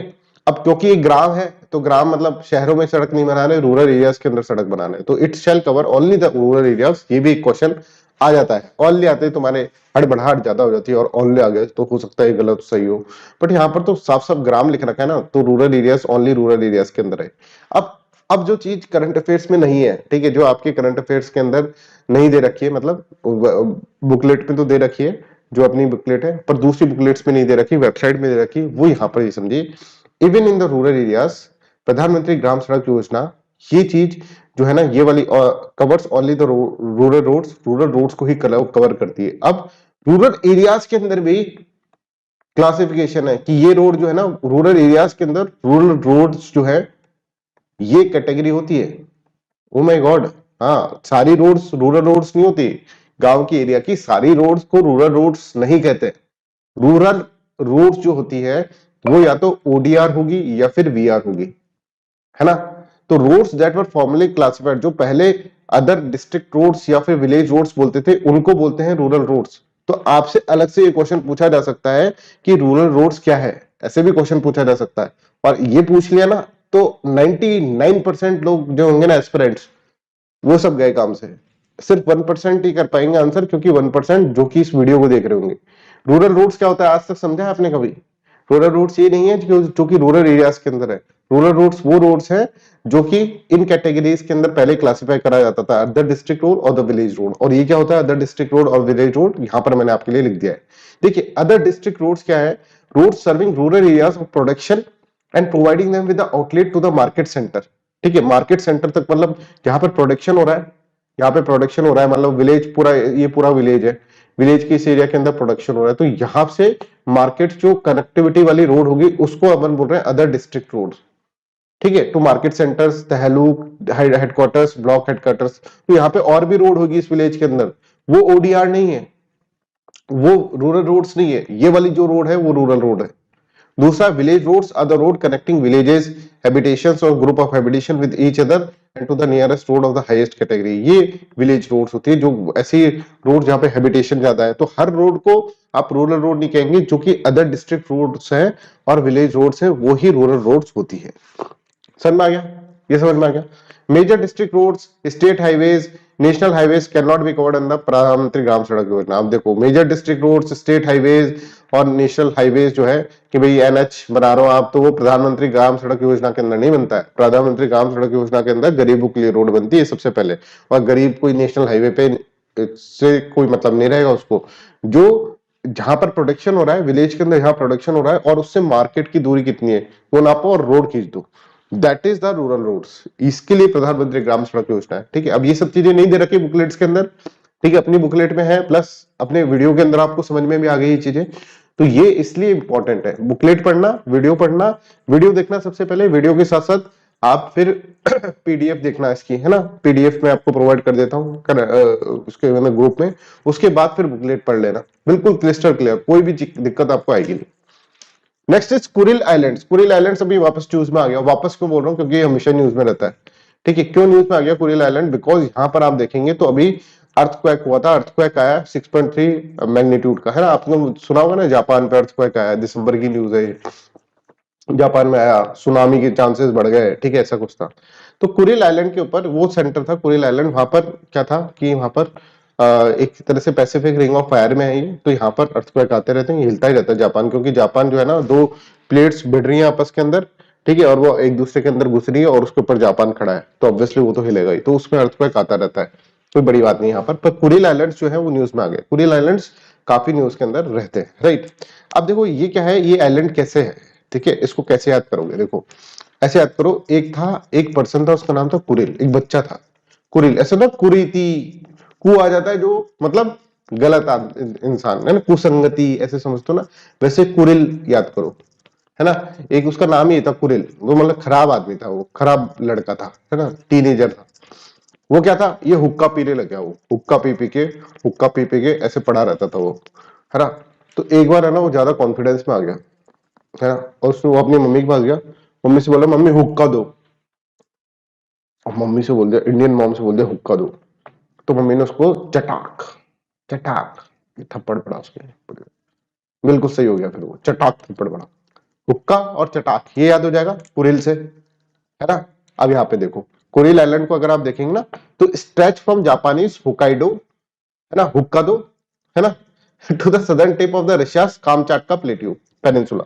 मतलब यहां पर ये देखो, ये है कामचाटका peninsula और ये है हुकाइडो, ठीक है, चटाक पड़ा था ना, चटाक वो वाला, ये हुक्का दो और कामचाटका, ठीक है, इसके बीच में जो है ना वो कुरिल आइलैंड्स है। तो आपसे पूछ सकते हैं कुरिल आइलैंड्स कहां पर हैं, तो आप इसके अंदर कह सकते हैं, ठीक है, ये आपको सबको समझ में आ गया। तो कुरिल आइलैंड्स इस तरह से। अब ये कामचाटका प्लेट्यू मतलब रशिया, यहां से रशिया स्टार्ट हो गया, ऊपर तक रशिया फैला है, सांड की तरफ पड़ा है ना, है ना, और नीचे छोटा सा बेचारा जापान। तो रशिया जो है ना, ये कुरिल आइलैंड जो है ना, वो रशिया पूरा पूरा अपने अंदर लेता है। जापान बेचारा छोटका सा, जापान बोलता है कि भाई ये है ना, यहां से हमारा एरिया है, यहां से हमारा एरिया है, मतलब कुरिल आइलैंड का जो साउथ पार्ट है ना, उस पे जापान कहता है कि हमारा एरिया है। तो मतलब it is A disputed territory between the Russia and what and Japan. और ये कहते हैं कि साउथ जो कुरिल है उसको जापान अपना पार्ट मानता है। इवन जापान इज सेइंग कि जापान कहता है कि हमारा नदन एरिया है, नदन एरिया। ठीक है भाई, इतना समझ में आ रहा है सबको? Just give me thumbs up if this is clear, और प्लीज शेयर दिस वीडियो यार, शेयर वेयर करते नहीं हो आप लोग, आकर देखते रहते हैं और देख के चले जाते हैं ऐसे। ठीक है। तो ऐसे ये this is not right attitude. मतलब आपको अगर अच्छा लगे ना चीजें तो आपको शेयर करनी चाहिए, आपको लोगों को बतानी चाहिए, जहाँ लोगों का फायदा भी होगा, चैनल ग्रो करेगा अपना, ठीक है, ये सब चीजें होंगी। बट ऐसा मत करा करो, है ना। तो एक तो अपन को ये फैक्ट याद हो गया, जापान के हुकाइदो और सदर्न टिप ऑफ रशिया कामचाटका प्लेन्सुला। दूसरी चीज अपन को जो याद करनी है ना इसके अंदर, देखो या देखो इसके अंदर हॉच सी ये है, और दूसरा जो है ये एक तरह से पैसिफिक ओशन, इन दोनों को सेपरेट करता हुआ ये आइलैंड है। ये दोनों है ना मिलते थे बार बार में, तो कुरिल जो था वो खराब आदमी था, ठीक है। तो पैसिफिक को और हॉच को मिलने नहीं देता है, बीच में पड़ा रहता है यहाँ पर, है ना। ये हट जाए तो इनके बीच में जो जुदाई है ना वो नहीं रहे, ठीक है। तो आप ऑस्क और पैसिफिक ओशन के बीच में ये कुरिल आइलैंड है। Kuril island separated Okhotsk sea and what Pacific Ocean, ये आपको इसके अंदर याद रखना है, ठीक है। चलो, तो देखो तो ये वाली लाइन है ना, this is very important line, prelims में ये पूछा जा सकता है। Kuril island are stretch from the Japanese island of Hokkaido. हुक्का दो, मम्मी ने सुना तो मम्मी ने एक चटाक दिया, काम चाट का पेनिनसुला, और separating Okhotsk sea and the North Pacific Ocean, ठीक है। अब क्योंकि पैसिफिक रिंग ऑफ फायर में मैंने आपको बताया है ना, दो प्लेट्स के बीच में है, तो यहाँ पर हमेशा वल्केनोज आते रहते हैं। The chain is a part of the belt. अच्छा, ये जो कुरिल आइलैंड है ना वो बनी भी इसीलिए है क्योंकि आपने प्लेट टेक्टोनिक थ्योरी पढ़ी होगी, तो आपको पता होगा वल्केनोज, ठीक है, और माउंटेन्स, है ना, ये सब चीजें कैसे बनते हैं, हाँ? कि जब दो प्लेट्स पड़ती है तो नीचे से ओशनिक प्लेट्स जो भिड़ेंगी, ठीक है, ओशनिक प्लेट भिड़ेंगी तो नीचे से ऊपर जब आएगा तो उससे आइलैंड बन जाता है ये, है ना। है ना, ये ज्योग्राफी के अंदर आपने पढ़ा होगा, राइट। नहीं पढ़ा है तो आप ज्योग्राफी का कोर्स है एक हमारे पास पूरा, जो मॉड्यूलर कोर्स के अंदर उसमें बताया हुआ है। शायद प्लेट टेक्टोनिक मैंने डाला भी होगा, नहीं डाला होगा तो डाल भी देंगे यार, छोड़ो, है ना, यूट्यूब पे डाल देंगे, है ना, कैसे बनते हैं ये आइलैंड्स में, बहुत इंटरेस्टिंग चीज है। तो कुरिल आइलैंड समझ में आ गया, है ना। तो यहाँ पर देखो अब कुरिल आइलैंड का डिस्प्यूट क्या है कि ये जो साउथ वाला कुरिल आइलैंड है ना, वो रशिया बोलता है भाई ये मेरा पार्ट है, तो जापान बोलता है मेरा पार्ट है, और रशिया बोलता है भाग यहाँ से, ये सारा का सारा मैं लेकर रखूंगा अपना, ठीक है। तो देखो साउथ कुरिल आइलैंड कंप्राइजिंग, और साउथ कुरिल आइलैंड में अब इतना भी डिटेल में नहीं जाना है, बस मैंने लिख दिया कभी आ जाए। तो उतोरो, ठीक है, कोनाशिरी और शिकॉटन आइलैंड एंड द हैबोमाई आइलैंड, ये इनके नाम कभी प्रीलिम्स में बड़ा मुश्किल पूछे जा सकते हैं कि क्या है, कि आइलैंड कहाँ पर है ये सारे। तो क्योंकि कुरिल आइलैंड हमेशा न्यूज में रहता है, तो कुरिल आइलैंड का मतलब ये चार आइलैंड, ठीक है। यहाँ पे देख रहे हो आप, Etorofu islands, Kunashir island, Shikotan island and Habomai island, ठीक है। अब इनका प्रोनाउंसिएशन कुछ अलग अलग होता होगा, बट आप इनको याद कर लो। कुरिल आइलैंड का साउथ कुरिल आइलैंड मतलब ये वाले एरिया, ठीक है। इनके ऊपर रशिया क्या करता है, रशिया अपना कंट्रोल कहता है कि रशिया रशिया कहता है कि ये हमारा है, ठीक है, जबकि जापान बोलता है नहीं नहीं हमारा है। तो this islands are claim by the Japan, but अभी रशिया के पास ही है, क्योंकि रशिया मजबूत आदमी है अभी। Japan refer to them as a northern territory, Japan इनको नदर्न टेरिटरी कहते हैं, रशिया इनको कुरिल आइलैंड कहता है, और साउथ कोरिया उनको डोकडो आइलैंड कहता है। साउथ कोरिया का अलग सीन है, तो डिस्कस करेंगे। डोकडो आइलैंड इसके अंदर साउथ कोरिया कहता है, राइट।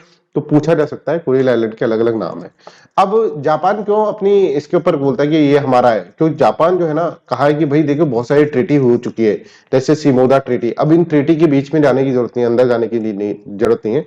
और ट्रीटी ऑफ सेंट पीटर्सबर्ग, ठीक है, एंड पोर्ट्समाउथ ट्रीटी, राइट, और signed after the Russia Japanese war of 1945।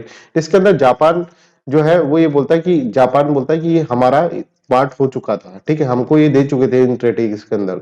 जबकि रशिया से बोलता है कि भाई जो 1945 के अंदर याल्टा एग्रीमेंट हुआ था, पोस्ट डैम डिक्लेरेशन हुआ था, उसके अकॉर्डिंग रशिया की सोवरेंटी इसके ऊपर है, राइट। और आर्टिकल 2 ऑफ द ट्रीटी जो है ना, उसके अंदर ये भी दे रखा है, ठीक है, सैन फ्रांसिस्को ट्रीटी जो है 1951 के अंदर, उसमें ये दे रखा है कि भाई जापान जो है वो सारे के सारे अधिकार इस पे छोड़ता है, पूरे आइलैंड्स का क्लेम जो है वो पूरा पूरा छोड़ता है, ठीक है, उस ट्रीटी के अंदर ही लिख रखा। तो मतलब जब तक जापान पावरफुल था ना, जब तक तो जापान ने इसको अपना अंदर रखा। फिर उन ट्रीटीज के अंदर देखो 1904 1905 के अंदर ट्रीटीज जब हुई, जब जापान ने रशिया को हरा दिया था, बट लेटेस्ट ट्रीटी देखे तो उसके अकॉर्डिंग जापान बोल चुका है कि ये हम इसके ऊपर क्लेम छोड़ते हैं। तो रशिया बोलता है कि भाई ये हमारा पार्ट है, जापान बोलता है कि हमारा पार्ट है, ठीक है, इसलिए आपस में लड़ रहे हैं। टैक्स इंस्पेक्टर विदाउट बॉर्डर्स, मतलब tax tax inspector without border मतलब कुछ इंटरनेशनल चीज है। टैक्स इंस्पेक्टर्स मतलब कि ये tax inspectors are those inspectors जो कि क्या है, टैक्सेशन कहीं कोई अवॉइड कर रहा हो, ठीक है, तो उसके लिए टैक्स इंस्पेक्टर लगा रखे हैं, ठीक है। तो directorate of revenue intelligence in Lucknow has recently rescued 436 baby Indian अच्छा ये तो दूसरा है न्यूज के अंदर, क्यों है न्यूज के अंदर ये होगा टैक्स इंस्पेक्टर विदाउट बॉर्डर किसी रीजन के कारण, ठीक है। बट यहाँ पर देखो ये होता क्या है, ये एक इंटरनेशनल है टैक्स इंस्पेक्टर विदाउट बॉर्डर्स, ठीक है। तो ये एक ज्वाइंट इनिशिएटिव है किसका, ओईसीडी का और यूएनडीपी का, ठीक है। तो देखो अब ये समझना कि एक आदमी टैक्स चोरी कर रहा था, ऐसे समझो टैक्स चोरी कर रहा था और वो बाहर के किसी देश में टैक्स चोरी कर रहा था, तो अब कैसे पता चले कि उसने टैक्स चोरी कर रखा है ना। तो उसकी एक सीडी बना दी इन लोगों ने, सीडी, सीडी में आराम से वीडियो दिख रहा था कि सीडी में ये देखो ऐसे पैसा दे रहा है कि ये टैक्स चोरी कर रहा है, ये सब चीजें प्लानिंग कर रहा था वो। दूसरा उसकी फोटो खींच ली, सीडी और डीपी, समझ में आ रहा है। तो यूएनडीपी और ओईसीडी, ठीक है। तो tax inspector without border is a joint initiative of Organisation for Economic Cooperation and Development, OECD, and United Nation Development Programme UNDP, supporting countries in building tax audit capacity, जिससे कि tax audit capacity ये build कर सके। TIWB program complements the broader effects of the international community to strengthen cooperation on tax matter and contribute to the domestic resource mobilization of developing countries, है ना। अब इसका objective क्या है, objective क्या है देखिए, objective of TIWB initiative is to enable sharing of the tax audit knowledge, जो भी नॉलेज है आपस के अंदर कंट्रीज की वो शेयर करें with tax administration developing countries through a targeted real time learning by doing approach, ठीक है। ये सब चीजें करके ये क्या करें, आपस के अंदर ये शेयर करें, राइट। ये है TIWB का ऑब्जेक्टिव। सेलेक्टेड एक्सपर्ट वे सब आपस में काम करते हैं और ये बताते हैं देखो हम तो ऐसा काम कर रहे हैं, तुम ऐसे इस तरह से करो, तुम भी इस तरह से करो। तो उनको डेवलप करने के लिए डेवलपिंग कंट्रीज के अंदर टैक्स का टैक्स के ऑडिट से रिलेटेड नॉलेज जो है उसको शेयर करने के लिए इसके काम आते हैं। इसकी की रेस्पॉन्सिबिलिटी यहाँ पर दे रखी है, आप इसको एक बार पढ़े, क्योंकि डेवलपिंग कंट्रीज के ऊपर फोकस करके ये करते हैं कि डेवलपिंग कंट्रीज को पता नहीं होगा कि कैसे टैक्स ऑडिट करना होता है, टैक्स इवेजन कैसे होता है ना, तो उसको कैसे रोका जाता है टैक्स इवेजन को, है ना। उन सब चीजों के लिए इनको क्या करना है, इनको एक तरह से इनकी कैपेसिटी बिल्डिंग करनी है डेवलपिंग कंट्रीज की, ठीक है। तो ये है टैक्स इंस्पेक्टर विदाउट बॉर्डर, एक ऑर्गेनाइजेशन है इस तरह से आप देख सकते हैं। और किसने डेवलप करी है, आप ओईसीडी एक इनिशिएटिव है जो कि ओईसीडी और यूएनडीपी, सीडी और डीपी वैसे याद रखना है आप, है ना। Next is Huntington's disease. Huntington's disease क्या है ये मैं आपको इसके अंदर बताता हूँ। हंटिंगटन्स डिजीज है ना, हंट हंट एक तो हंट है इसके अंदर, और एक इससे ही मिला जुला वर्ड हंग, है ना। हैंग होता है, हैंग हैंग, है ना। तो इसमें क्या करते हैं इस डिजीज के अंदर ऐसा होता है कि इस डिजीज के अंदर जो न्यूरॉन्स होते हैं ना, दिमाग के अंदर जो न्यूरॉन्स होते हैं, जो नर्व सेल्स होती है दिमाग के अंदर, जो न्यूरॉन्स वो अपने आप जो है ना अपने आप ब्रेक डाउन होने लग जाता है, अपने आप को फांसी दे देते हैं, लटक जाते हैं फांसी पे अपने आप, ठीक है। फांसी पे लटक गया है देखो, कौन, न्यूरॉन।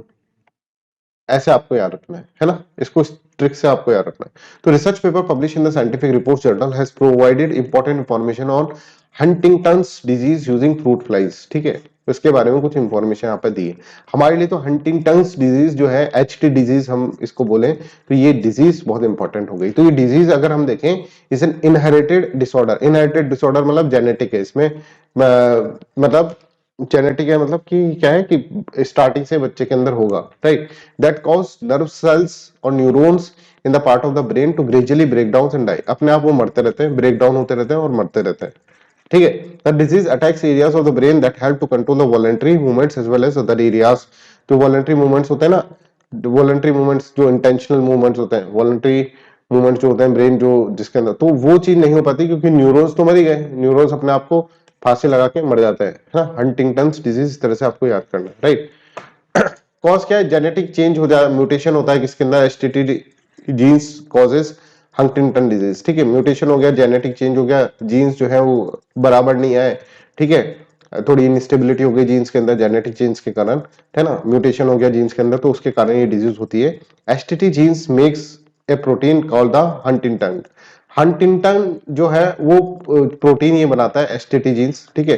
और ये प्रोटीन हमको बहुत इंपॉर्टेंट है, protein helps your nerve cells functions, इससे इस प्रोटीन के कारण नर्व सेल फंक्शन करती है। अब देखो नॉर्मली अगर हम देखें ना एसटीटी जीन्स के अंदर, तो उसके अंदर एक डीएनए होता है that specify the number of the time the amino acid glutamine is repeated in the STT protein. STT protein में अंदर कितना ग्लूटामाइन है वो इसके अंदर एक नॉर्मल एसटीटी जीन के अंदर एक डीएनए स्ट्रेच होता है वो ये स्पेसिफाई करता है। जैसे जो नॉर्मल नंबर होता है ना इसका ग्लूटामाइन का वो 11 से 31 होता है नॉर्मल के अंदर, पर जिसके अंदर वो डिजीज होती है ना, हंटिंगटन डिजीज जो होती है, ठीक है, उसके अंदर जो एसटीटी जीन्स जो होता है ना, उसके अंदर ये नंबर बहुत ज्यादा हो जाता है। ये नंबर 35 से लेकर आगे 35 से ज्यादा 35 प्लस हो जाता है ये नंबर। तो 35 प्लस हो जाएगा नंबर, तो ऑब्वियसली जो ब्रेन होगा उसका साइज इस तरह से आप देखेंगे यहाँ पर, देखो ये नॉर्मल है ना। अब ये जो है ना वो हंटिंगटन डिजीज का एनलार्ज वर्टिकल्स इस तरह से वेंट्रिकल्स बन जाते हैं, ठीक है, जिसके अंदर 35 और मोर रिपीटेशन है। किसके रिपीटेशन है? 35 और मोर अमीनो एसिड जो है उसका रिपीटेशन है, ठीक है। Number of times amino acid, number of times the amino acid glutamine is repeated in the STT protein. STT protein के अंदर कितना ग्लूटामाइन है? तो ग्लूटामाइन ग्लूटामाइन जो है, ग्लूटामाइन जो ज्यादा हो जाता है ना, तो उसके कारण ये डिजीज हो जाती है। इस तरह से आपको इसके अंदर याद करना है। इन म्यूटेंट वर्जन मतलब जो एसटीटी जीन नॉर्मल नहीं होगा अगर, तब तो उसके अंदर 35 और मोर होता है। As the number of repetition increase the severity of Huntington disease जो होता है वो इंक्रीज हो जाता है। और and its debilitation begins at an early age. Debilitation मतलब क्या कि जैसे बूढ़ा आदमी होता है, वो आदमी बूढ़ा होता जाता है तो उसका उसकी जो डिजीज, उसकी यादाश्त कम होती जाती है। आप देखेंगे उसके अंदर फिजिकल एक्शंस कम होते जाते हैं, तो इस डिजीज के अंदर भी वो सब चीजें होती जाती हैं, राइट। अच्छा, सिम्टम्स देखो इसके अंदर, ये सब समझ में आ गया ना। ये बड़ा हो गया, 35 और मोर हो जाता है इसके अंदर, क्या? ग्लूटामाइन, है ना। ग्लूटामाइन जो होता है वो ज्यादा हो जाता है, ठीक है। एसटीटी जीन के अंदर ग्लूटामाइन ज्यादा होने से हंटिंगटन डिजीज बनती है, जिससे कि न्यूरॉन फांसी लगा के मर जाता है। ऐसे याद रखना है, ठीक है। सिम्टम्स देखो, ST disease usually cause movement cognitive and psychiatric disorder, ठीक है। या तो दिमाग का डिसऑर्डर करेगा या फिर कॉग्निटिव डिसऑर्डर होता है। That is wide spectrum of science and symptoms, ठीक है। Develop uncontrollable dance like movement, जैसे कोरिया कोरिया बोलते हैं। एबनॉर्मल बॉडी पोस्चर्स, ठीक है, जैसे बिहेवियर, इमोशनल थिंकिंग, पर्सनैलिटी के अंदर एबनॉर्मल बिहेवियर्स होते हैं। For example uncontrol movement in the person fingers, feet, face और टोर्सो, इसके अंदर अनकंट्रोल मूवमेंट इसके अंदर होते हैं, ठीक है। तो symptoms of SD typically appears in the middle-aged people or they can also appears in the children, but this is very rare in case, ठीक है। The disease get worse over the time। अगर देखेंगे लंबे समय तक रहते हैं तो उसके अंदर और ज्यादा जो ग्लूटामाइन होगा वो और ज्यादा होता रहेगा अपने आप, और उसके कारण क्या होता है, उसके कारण ज्यादा से ज्यादा खराब होती रहती है डिजीज, ठीक है। The patient suffers mood swings होता है, has difficulty in reasoning, shows abnormal and uncontrollable jerky movements, experiences difficulty in speaking, swallowing and walking, ठीक है। Early signs of ASD can varies but often include mild clumsiness or problems with the balance or the movement, cognitive or psychiatric symptoms, है ना, problem with thinking और emotions and change in behaviour, ये सब चीजें इसके अंदर होता है, right. I hope this is clear to everyone. जहां तक सबको क्लियर है, this is all about today's class, आज की क्लास। अच्छा, अभी एक दो करंट अफेयर्स और बचे हैं। एक है जंपिंग स्पाइडर, ठीक है। ये देखो जंपिंग स्पाइडर। जंपिंग स्पाइडर भी न्यूज की इसलिए है because a team of researcher from the Kerala and the Tamil Nadu have discovered two new species of the jumping spider. नई दो स्पीसीज जंपिंग स्पाइडर की देखी गई। अब ये देखो, ये दिख रही स्पाइडर, है ना। इसकी ये ना, ये चार आंखें हैं। अगर इसको थोड़ा जूम करके देखो, ये है भाई खतरनाक। 1 2 3 4 चार आंखें इसकी हैं, ठीक है। और दो इसके इस तरह से इसके लेग्स हैं, चार लेग्स हैं होते हैं इसके, है ना। और ये चार आंखें, चार आंखों के कारण इसका बहुत ही तगड़ा विजन, बहुत तगड़ा खराब, सही है, मस्त मस्त इंप्रेशन, जो इंप्रेसिव विजन है इसका, इंप्रेसिव विजन,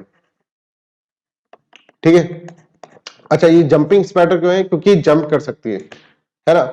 जंप कर सकती है, जंप तो सर स्पाइडर कर सकता है। स्पाइडर जो नॉर्मल स्पाइडर होते हैं उससे 10 टाइम्स ज्यादा जंप कर सकती है, ठीक है। तो यहाँ पर देखिए, jumping spider group of spider that constitute the family of Salticidae, CD, ठीक है। ये याद करो तो करो, नहीं तो कोई जरूरत नहीं है इसके अंदर। या फिर ऐसे कहते हैं, जंपिंग स्पाइडर के ऊपर सॉल्ट अगर अपन पटक देता है ना, कोई भी स्पाइडर है उसके ऊपर सॉल्ट अगर आप गिरा दो तो जंप करने लग जाती है, वैसे आप याद कर सकते हैं, है ना। तो ये ग्रुप ऑफ फैमिलीज, कौन सी फैमिली का ग्रुप है, ठीक है। Group of spider that constitute the family Salticidae, ठीक है। अब ये देखिए, this spider can jump distances 10 to 40 times greater than their actual body size. जो इनकी बॉडी साइज है उससे 10 से 40 टाइम्स ज्यादा ऊपर कूद सकती है। मतलब मान लीजिए इतनी सी है तो इतनी टाइम, इतनी लेंथ की कूद जाएंगी, ठीक है। They are more active in the day time में ज्यादा एक्टिव है। When they hunt their prey, जब वो शिकार करती हैं, शिकार पे निकलती हैं, ठीक है। All jumping spider have 4 pair of the eyes with anterior median pair being particularly large. ये देखो बीच की आंखें लार्ज हैं, दो साइड वाली जो है वो छोटी हैं, ठीक है। This spiders have impressive vision, obviously चार चार आंखें होंगी तो होंगे ही। ठीक है। They do not need to build a web or detect vibration to catch their prey. ठीक है, ये ऐसा नहीं करती कि भाई जाला बनाएंगे ये सब करेंगे, नहीं। ठीक है, इनकी इतना तगड़ा विजन है कि ये अपने आप दूर से दिख जाता है इनको क्यों आ रहा है, तो उसको प्लानिंग करके पकड़ लेती है। ठीक है। Instead they relied on their vision. ठीक है, अपनी आंखों पे रिलाई करते हैं कि चार चार आंखें दी भगवान ने, फिर भी हम थोड़ा ना वो बनाएंगे यार, जाला बनाता रहेंगे। ठीक है, जाला तो उसको फंसाने के लिए बनाया जाता है, उनको दूर से दिख जाता है वो, तो उसके उसको उस तरह से instead they rely on their vision to spot their prey's movement and then catch them by jumping directly upon them. ठीक है, that's why they are known as jumping tigers, right? I hope this is clear to everyone. अब ये कहाँ मिलती है? Tropical forests harbor the most species, but they are also found in the temperate forests, scrublands, deserts, intertidal zones, mountainous regions, ये यहाँ इसके अंदर मिलती है, right? तो I hope this is clear to everyone. ये विटामिन क्या है ये अपन इसके अंदर समझते हैं। ये जो बच्चे फ्रेंड्स देखकर बड़े हुए हैं, ठीक है, फ्रेंड्स एक सीरियल आता था, राइट, जो देखकर बड़े हुए हैं उनको पता होगा मैथ्यू पेरी कौन है। मैथ्यू पेरी नहीं पता होगा तो उनको चैंडलर पता होगा, चैंडलर। ठीक है, तो चैंडलर इसमें करेक्टर था। He was the person, 54 year old Chandler was dead. ठीक है, क्यों ये मरे क्यों? क्योंकि इन्होंने कीटामिन जो है ना वो ज्यादा खा लिया था, राइट। तो recent years ketamine has been subject of wide spread debate कि कीटामिन को यूज करना चाहिए। It is one type of drug, एक ड्रग टाइप का है। कुछ लोग कहते हैं इसको नहीं यूज करना चाहिए, कुछ कहता है कि या नहीं इसको यूज करना चाहिए। ठीक है, यूनाइटेड स्टेट्स ऑफ अमेरिका के अंदर this is legal, ketamine is legal. ठीक है, तो देखिए, while some experts and the patients call it life saving, कुछ बोलते हैं कि लाइफ सेविंग ड्रग है, जबकि दूसरे बोलते हैं कि it is addictive and cause of bladder elements, और ब्लैडर जो होता है वो खराब कर देता है, ब्लैडर के अंदर बहुत सारी बीमारी यहाँ पर क्रिएट कर देता है। तो कीटामिन रिसेंट इन द न्यूज, ऐसे पूछा जा सकता है ये क्या है, तो ये भाई एक ड्रग है। इसको मैथ्यू पेरी ने इसको खाया था, पेरी ने खाया था, और उनकी जो थी उन्होंने एक्सेसिव इसकी इनटेक कर ली थी, जिसके कारण इनकी डेथ हो गई थी, राइट। चलिए, तो कीटामिन इज एन एनेस्थेटिक, जिसको लेकर बिल्कुल ऐसे बिल्कुल मस्त ऐसा हो जाता है ना कि सब कुछ अच्छा अच्छा लगने लग जाता है, right. That has been listed in the hallucinogen by the US drug enforcement administration. इसको हेलुसिनोजेन इसको बोला है, जिससे हेलुसिनेशंस होते हैं। ठीक है, तो हेलुसिनेशंस होते हैं जिससे ऐसा लगता है कि जो एक तरह का फीलिंग ऑफ डिटैचमेंट होता है पेन से, कि अगर कोई पेन हो रहा है, कोई दर्द हो रहा है आपको, या फिर फीलिंग वाला पेन हो रहा है, तो उससे एक डिटैचमेंट की फीलिंग आती है। ठीक है, और अच्छा अच्छा इसके अंदर गुडी गुडी टाइप का इसके अंदर फील होता है, right. In the US ketamine was first used as an anaesthetic for the animals in 1960s के अंदर ये एनिमल्स के अंदर यूज करा गया था पहली बार यूनाइटेड स्टेट्स ऑफ अमेरिका के अंदर। ठीक है, और एनेस्थेशिया की तरह इसको यूज करा गया था। ठीक है, around a decade later the US Food and Drug Administration approved it for the human beings के लिए इसको अप्रूव कर दिया। अब इसके ऊपर डिबेट छिड़ी हुई है कि कीटामिन लेना चाहिए ह्यूमन बींग्स को के लिए अलाउ करना चाहिए या फिर नहीं करना चाहिए। कुछ लोग कहते हैं this is a life saving drugs, जबकि कुछ लोग कहते हैं कि this is life taking drugs. इसके कारण एडिक्शन हो जाता है, जिसके कारण ब्लैडर जो होता है उसके अंदर बहुत सारी बीमारियां आ जाती है, राइट। ड्रग की यूज, ड्रग्स अगर हम देखें इस ड्रग को, तो it is use for treating depression. Depression में कोई आदमी जा रहा है या फिर मेंटल इलनेस में है, ठीक है, तो उसको ट्रीट करने के लिए ड्रग को यूज करा जाता है। ठीक है, owing to its powerful effect ketamine is consume by those patient who have not been responded to the traditional therapies. जिनके ट्रेडिशनल थेरेपीज से जो नहीं हो पाते हैं सही, उनको उनको डिप्रेशन और एंजाइटी जो होती है, मेंटल इलनेस होती है, उनको बाहर निकालने के लिए दिस ड्रग इज यूज्ड। ठीक है, ये कीटामिन जो होता है उसको यूज कराया जाता है। Is also use for recreational drug. Recreational drug का मतलब क्या होता है कि जिससे इंजॉय करने के पर्पज से जो काम आता है। ठीक है, जैसे कि आप कहें कि आपने जो जैसे मैंने आपको बताया था कि इस ड्रग के बाद जो होता है पेन होना बंद हो जाता है, राइट, फीलिंग्स वाला पेन होना होता है वो बंद हो जाता है, तो इसको रिक्रिएशनल ड्रग भी बोलते हैं। पॉपुलरली नोन एज के और स्पेशल के among the club goers. Club goers इसको स्पेशल के या फिर के नाम से भी इस ड्रग को संबोधित बोलते हैं। तो केटामिन के बारे में पूछा जा सकता है, न्यूज में क्यों है ये मैंने आपको बता दिया, और सारी इसके अंदर इस तरह से चीजें बता दी, right. Next is press mud. ठीक है, प्रेस मड क्या होता है, अभी रिसेंटली न्यूज के अंदर इसलिए है क्योंकि इंडिया ने कहा है कि बहुत ही वैल्यूएबल रिसोर्स है, और इंडियन गवर्नमेंट इसके ऊपर बहुत फोकस कर रही है कि इससे, ये एक तरह से वेस्ट है, इस वेस्ट से हम एनर्जी प्रोड्यूस कर सकते हैं, एनर्जी प्रोड्यूस कर सकते हैं, राइट। तो प्रेस मड जो है that is very very important, और इससे क्या है, इससे एक तरह से बायोगैस हम यहाँ पे प्रोड्यूस कर सकते हैं, एनर्जी प्रोड्यूस कर सकते हैं जो कि इलेक्ट्रिसिटी और अदर पर्पस के लिए काम आ सकती है। अब इसकी खास बात, बहुत इंपॉर्टेंट खास बात इसकी है, कुछ कुछ इसके फीचर्स हैं जो इसको एक यूनिक बनाता है किसके अंदर, बायोगैस प्रोड्यूस करने के अंदर। तो देखिए, India is viewing press mud, a residual byproduct of the sugar, as a valuable resource for the green energy production by creating compressed biogas. ठीक है, तो एक तरह से शुगर का बाय प्रोडक्ट है। शुगर बनाने के अंदर जब गन्ने से शुगर बनाते हैं तो उसके अंदर जो बचता है वो बाय प्रोडक्ट जो होता है that is known as press mud. ठीक है, I hope this is clear.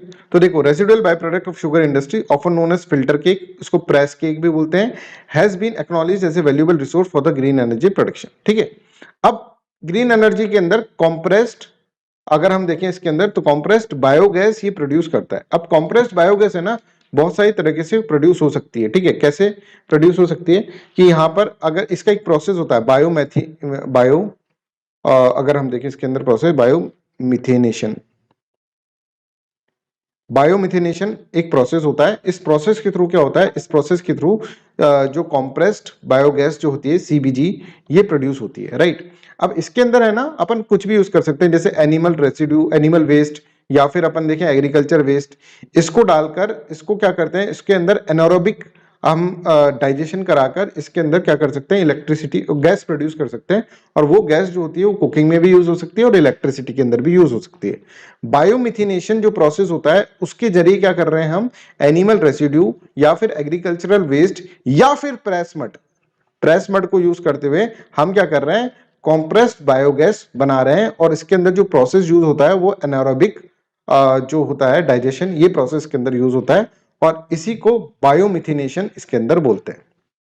तो बायोमिथिनेशन के अंदर अगर हम मोटा मोटा देखें तो इसके अंदर क्या होता है, ऑर्गेनिक जो सोर्सेज होते हैं, जैसे एग्रीकल्चर वेस्ट हो गया, है ना, जैसे अपन ने बताया कि भाई जैसे कि प्रेस मड हो गया, इसको अपन डालते हैं और बिना ऑक्सीजन की प्रेजेंस में, in the absence of the oxygen, इसको क्या करा जाता है, इसको हीट करा जाता है, इसको टेम्परेचर दिया जाता है, जिससे कि एग्रीकल्चर वेस्ट, एग्रीकल्चर मैन्योर जो होता है, फूड वेस्ट जो होता है वो ब्रोक होता है, छोटी छोटी पार्ट्स के अंदर ब्रोक डाउन हो जाता है। और इसके कारण क्या होता है, इसके इस प्रोसेस के अंदर एक गैस निकलती है that is known as biogas, उसको अपन बायोगैस बोलते हैं। अब एग्रीकल्चर वेस्ट भी इसके अंदर यूज कर सकते हैं जैसे मैंने आपको बताया, बट यहाँ पे प्रेस मड अगर आप यूज करेंगे ना तो बहुत ही फायदेमंद ये आपको रहेगा। प्रेस मड एग्रीकल्चर वेस्ट के कंपैरिजन में बहुत सही रहता है बायोगैस प्रोड्यूस करने के अंदर। तो यहाँ पर देखिए हम पढ़ते हैं, the by products can help Indian sugar mills generate extra revenue, क्योंकि एक तरह से बायोगैस प्रोडक्शन भी ये कर रहे हैं through anaerobic digestion. Anaerobic digestion मतलब बायोमिथिनेशन। बायोमिथिनेशन का मतलब क्या है, ऑर्गेनिक मैटर को हम किसके अंदर कर रहे हैं, किस ऑर्गेनिक मैटर के को डाल रहे हैं, जैसे agriculture waste, agriculture manure, food waste, sewage sludge, ठीक है, प्रेस मड, इनको डाल रहे हैं और एब्सेंस ऑफ ऑक्सीजन के अंदर इसको हीट कर रहे हैं, टेम्परेचर दे रहे हैं, जिससे कि क्या है, ऑक्सीजन इसके अंदर प्रेजेंट नहीं है, इससे कि क्या निकलती है, कॉम्प्रेस्ड बायोगैस यहाँ पे प्रोड्यूस हो सकती है। ठीक है, तो I hope this is clear to everyone, यहाँ तक आपको सबको समझ में आ रहा है। ये देखिए एनारोबिक डाइजेशन करा है, ठीक है, यहाँ पर ये जो भी वेस्ट है इस वेस्ट को लेकर, एग्रीकल्चर एंड एनिमल वेस्ट को लेकर एनारोबिक डाइजेशन यहाँ पर करा और इससे क्या है, गैस प्रोड्यूस हुई। गैस लाइटनिंग के काम भी आ सकती है, गैस कुकिंग के भी काम हो सकती है और डाइवर्सिफाइड यूज इसके अंदर होते हैं, राइट। अब देखो इसके अंदर जो प्रेस मड होता है ना, प्रेस मड, उसका कंपोजिशन ये होता है, ये इसका कंपोजिशन है, ठीक है, जिसके अंदर आप देखेंगे मॉइस्चर 70 से 75% होना चाहिए, फाइबर कंटेंट जो होता है वो 20 से 30% इसके अंदर होता है ना। तो शुगर केन इंडस्ट्री के अंदर जो रेसिड्यू मिलता है इसको अपन प्रेस मड कहते हैं। इस प्रेस मड से हम थ्रू द प्रोसेस ऑफ बायोमिथिनेशन के प्रोसेस से हम क्या कर रहे हैं, सीबीजी इसके अंदर प्रोड्यूस करने वाले हैं, right. I hope this is clear, और भारत इसके ऊपर बहुत ज्यादा फोकस करा हुआ है, राइट। अब एडवांटेज क्या है press mud utilisation for CBG production. देखो सीबीजी प्रोडक्शन के लिए मैंने आपको कहा एग्रीकल्चर वेस्ट भी यूज हो सकता है भाई, फूड जो वेस्ट फूड होता है वो भी यूज हो सकता है। तो प्रेस मड ही क्यों करना है भाई, प्रेस मड इसलिए करना है बिकॉज प्रेस मड के बहुत फायदे हैं। सबसे पहला फायदा है कि प्रेस मड इजीली अवेलेबल हो जाता है, जो है इसको बनाना बहुत इजी है, तो इसके अंदर कोई कॉम्प्लेक्सिटीज नहीं है। जैसे अगर हम मान लीजिए आप एनिमल मैन्योर को लेंगे तो बायोमास को हार्वेस्ट करने के लिए अगर आप देखेंगे तो बहुत सारी मशीनरी यूज होती है, इसके अंदर कोई ज्यादा इस तरह की मशीनरी यूज नहीं हो सकती, प्रेस मड इजीली हम बना सकते हैं। तो फर्स्ट थिंग ये है कि इसके एडवांटेज क्या है। First, it eliminate the complexities associated with the feed stock supply. जैसे भाई अगर एग्रीकल्चर रेसिड्यू लोगे तो उसके अंदर तो हार्वेस्टिंग मशीनरी और ये सब चीजें, हार्वेस्टिंग एंड एग्रीगेशन, ये सब चीजें रिक्वायर्ड होगी, जबकि प्रेस मड के अंदर ऐसा कुछ भी रिक्वायरमेंट नहीं होगा, राइट। सबसे पहले second important, secondly the feed stock is source from one or two producers of the sugar mills, ठीक है ना। As oppose the agriculture residue which involves multiple producers, उसके अंदर बहुत सारे प्रोड्यूसर्स होते हैं। और यहाँ पर अगर आप देखते हैं कि यहाँ पर जो एग्रीकल्चर रेसिड्यू होता है उसके अंदर बहुत कम पीरियड होता है कि 45 डेज पर ईयर के अंदर ही एग्रीकल्चर रेसिड्यू हमको मिलता है, राइट। जबकि ये 24/7 ये चीज अवेलेबल रहती है, right. Thirdly, press mud's quality is not a concern. Unlike municipal solid waste, इसके अंदर इनऑर्गेनिक जो मटेरियल होता है वो बहुत कम होता है। इनऑर्गेनिक मटेरियल क्या करता है, अनऑरोबिक डाइजेस्टर्स जो है ना उसको खराब कर देता है ना। तो ऑर्गेनिक मटेरियल इसके अंदर बहुत ज्यादा होता है प्रेस मड के अंदर, जिसके कारण आप इसको क्या कर सकते हैं, हम इसको इजीली इसके अंदर जो होता है डाइजेशन, एनारोबिक डाइजेशन इजी इसके अंदर हो जाता है। नेक्स्ट इज कि it eliminates pre treatment cost. जो प्री ट्रीटमेंट कॉस्ट होता है जो एनिमल वेस्ट के अंदर या फिर एग्रीकल्चर वेस्ट के अंदर या फिर फूड स्लज के अंदर अपन को यूज करना होता है, इसके अंदर कुछ यूज नहीं करना होता है, ठीक है। तो I hope this is clear to everyone. This is advantage of press mud over the animal waste और एग्रीकल्चर वेस्ट, ठीक है। यहां तक समझ में आ गया। अब कुछ फैक्ट्स हैं रिगार्डिंग प्रेस मड। एक तो ये है कि है ना, इसका एक डिसएडवांटेज ये है कि स्टोर करना इसको बहुत मुश्किल हो जाता है। भाई बनाना बहुत आसान है, सप्लाई इसकी अच्छी हो जाती है, ठीक है। इसके अंदर आप देख रहे हैं कि इसके अंदर ये इजीली, इसके अंदर इनऑर्गेनिक मटेरियल बहुत कम होता है ना, ऑर्गेनिक मटेरियल ज्यादा होता है और इजीली इसका एनारोबिक डाइजेस्टर के अंदर डाइजेशन करा जा सकता है। बट इसको स्टोर करना बहुत मुश्किल होता है, storage is very very difficult. तो देखिए, storing press mud prove challenging as it undergoes gradual decomposition. धीरे धीरे डिकम्पोज हो सकता है, होता जाता है, resulting in the breakdown of the organic compound, जिससे कि ऑर्गेनिक कंपाउंड के ब्रेकडाउन पहले से हो जाते हैं, ठीक है। तो उसमें जो ऑर्गेनिक कंपाउंड के ब्रेकडाउन होते रहते हैं तो गैसेस धीरे धीरे धीरे धीरे निकलती रहती है। तो फिर ब्रेकडाउन हो जाएगा ऑर्गेनिक कंपाउंड का, तो फिर गैस तो वैसे निकल जाएगी, फिर अपन कैसे करेंगे। तो स्टोर करना इसको मुश्किल होता है, एक काम ये है। अच्छा, दूसरा फैक्ट ये है कि उत्तर प्रदेश और महाराष्ट्र के अंदर the primary sugar cane growing states contribute to approximately 65% of the total sugar cane cultivated area, ठीक है। ये अगर यहाँ पर देखें तो यहाँ पर प्रेस मड बहुत अच्छी मात्रा के अंदर मिलता है उत्तर प्रदेश और महाराष्ट्र के अंदर, ठीक है। Next is Sindhu Durg fort. Sindhu Durg fort के बारे में हम बात करते हैं। ये फोर्ट मतलब होता है किला, है ना। ये किला बनाया था, सिंधु दुर्ग फोर्ट बनाया था शिवाजी ने। चलो इसके बारे में बात करेंगे। पहले ये न्यूज में क्यों है, बिकॉज ये भी एक क्वेश्चन बन सकता है कि अभी जो नेवी डे बना है, ठीक है, आई थिंक 3rd या 4th दिसंबर को नेवी डे बना था, राइट। ये सिंधु दुर्ग फोर्ट के अंदर बनाया है, ठीक है। महाराष्ट्र के अंदर जो सिंधु दुर्ग फोर्ट है उसके अंदर यहाँ पर बनाया है, राइट। तो यहाँ पर ये बनाया गया तो इसका कोई सिग्निफिकेंस होगा सिंधु दुर्ग फोर्ट का, वो सब चीजें हम इसके अंदर समझते हैं। देखो इसको याद कैसे करोगे, सबसे पहले ऐसे याद करो, एक सिंधु नाम की लड़की थी, सिंधु नाम की लड़की है, ठीक है, और वो कुर्ती पहनती थी, ठीक है। सिंधु नाम की लड़की कुर्ती पहनती थी, ये याद हो जाएगा कि सिंधु नाम की लड़की है और वो क्या कर रही है, वो कुर्ती पहन रही है, राइट। और उसका काम क्या था, उसका काम ये था, एक वैन के अंदर माल डालती थी वो, बहुत सारा मतलब सामान, और वैन के अंदर सामान डाल के वो वैन चलाती थी। बस ये 3 चीज याद करना है। सिंधु दुर्ग से सिंधु नाम की लड़की है, कुर्ती पहनती थी और क्या करती थी, वैन चलाती थी, right. Sindhudurg fort is historical fort situated in the Kurte island. Kurte island के अंदर ये सिचुएटेड है, अरेबियन सी के अंदर, just off the coast of the Maharashtra in the western India, ठीक है। और it is located ½ kilometre from the Malvan port. Malvan port से ½ किलोमीटर दूर है। मालवन पोर्ट बहुत इंपॉर्टेंट है ना, जो कि जिसके अंदर ट्रेड पर्पज से बहुत इंपॉर्टेंट काम आता है, उससे सिर्फ और सिर्फ ½ किलोमीटर ही दूर है सिंधु दुर्ग फोर्ट। अब सिंधु दुर्ग फोर्ट जो थे ना, वो ग्रेट शिवाजी ने बनाया था, ठीक है, छत्रपति शिवाजी ने। और इनका एक तरह से, शिवाजी का एक तरह से ये नेवल हेडक्वार्टर था, नेवल हेडक्वार्टर, ठीक है। और इसके अंदर आप देखेंगे ये शिवाजी ने, इसलिए अब किला है, किला क्यों बनाएगा कोई, किला इसलिए बनाया किसी से प्रोटेक्ट करने के लिए।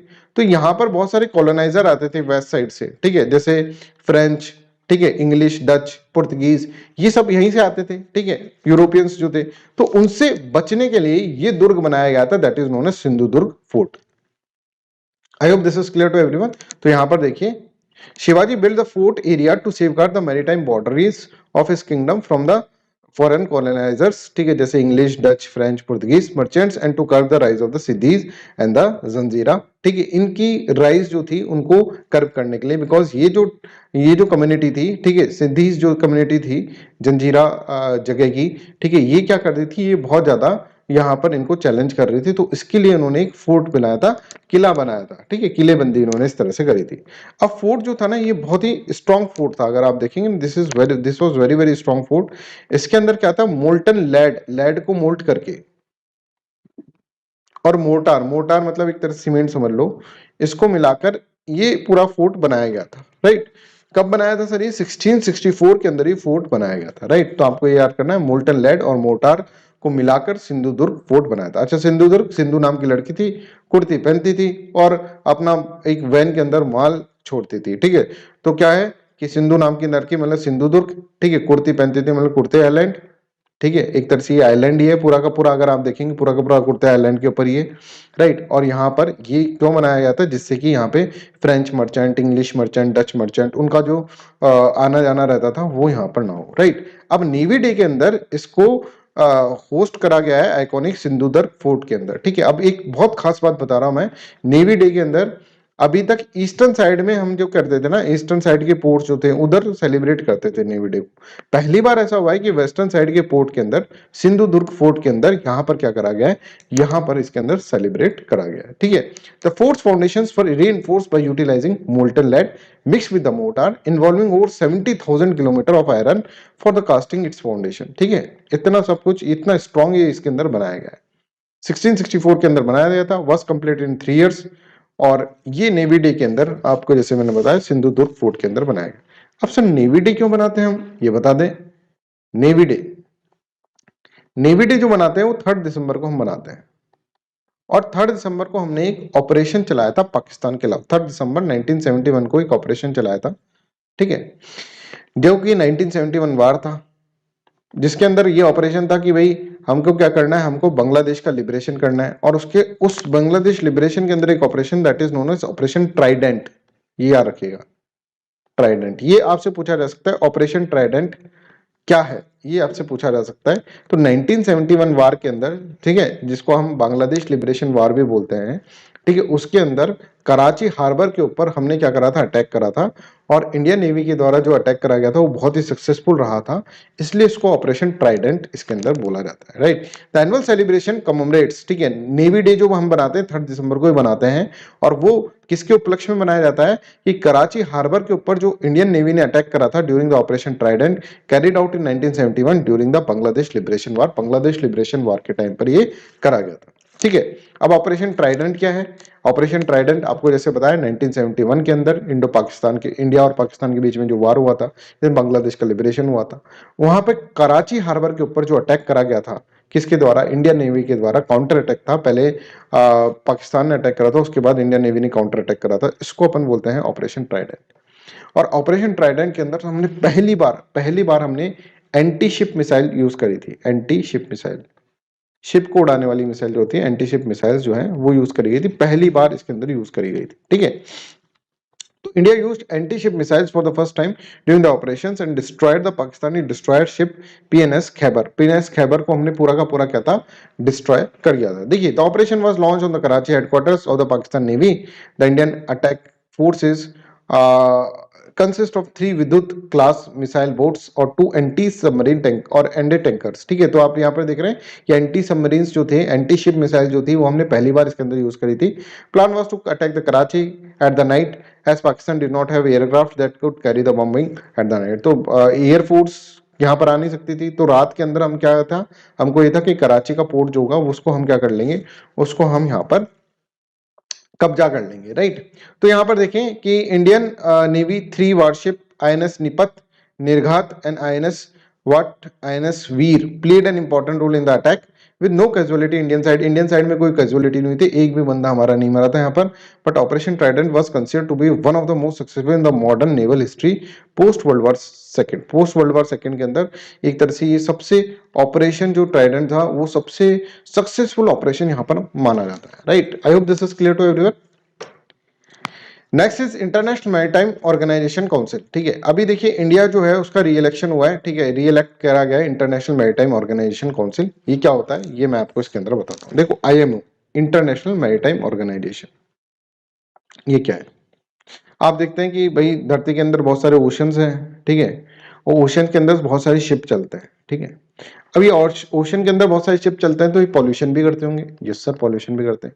और इनका कुछ रूल्स एंड रेगुलेशन होना चाहिए भाई, कुछ इनकी सेफ्टी के रूल्स एंड रेगुलेशन। ऐसा नहीं कोई भी शिप बनाकर उतार दिया भाई साहब। ठीक है, सेफ्टी के लिए कुछ रूल्स एंड रेगुलेशंस होने चाहिए। ठीक है, कुछ पॉल्यूशन कंट्रोल के ऊपर रूल्स एंड रेगुलेशन होते हैं। जैसे गाड़ी सड़क पर चलती है, वैसे शिप जब चलता है तो उसके अंदर इंटरनेशनली कुछ स्टैंडर्ड्स होने चाहिए, कुछ रूल्स एंड रेगुलेशंस होने चाहिए, कुछ पॉल्यूशन कंट्रोल मेजर्स होने चाहिए। ऐसा नहीं कि बहुत ज्यादा धुआं छोड़ने लगे। ठीक है, तो इसके लिए एक ऑर्गेनाइजेशन है, यूनाइटेड नेशन की स्पेशलाइज्ड ऑर्गेनाइजेशन है, that is known as international maritime organisation. ठीक है, तो यहां पर देखो, International Maritime Organization is the United Nations specialized agency with responsibility for safety and security of shipping and prevention of maritime and the atmospheric pollution by the ships.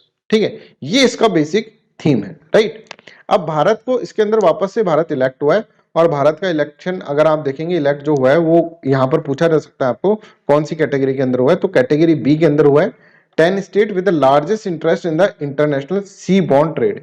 International sea bond trade के अंदर जिनका largest interest है उनमें उन 10 nation में से एक भारत भी है, इंडिया भी है। ये पूछा जा सकता है क्वेश्चन।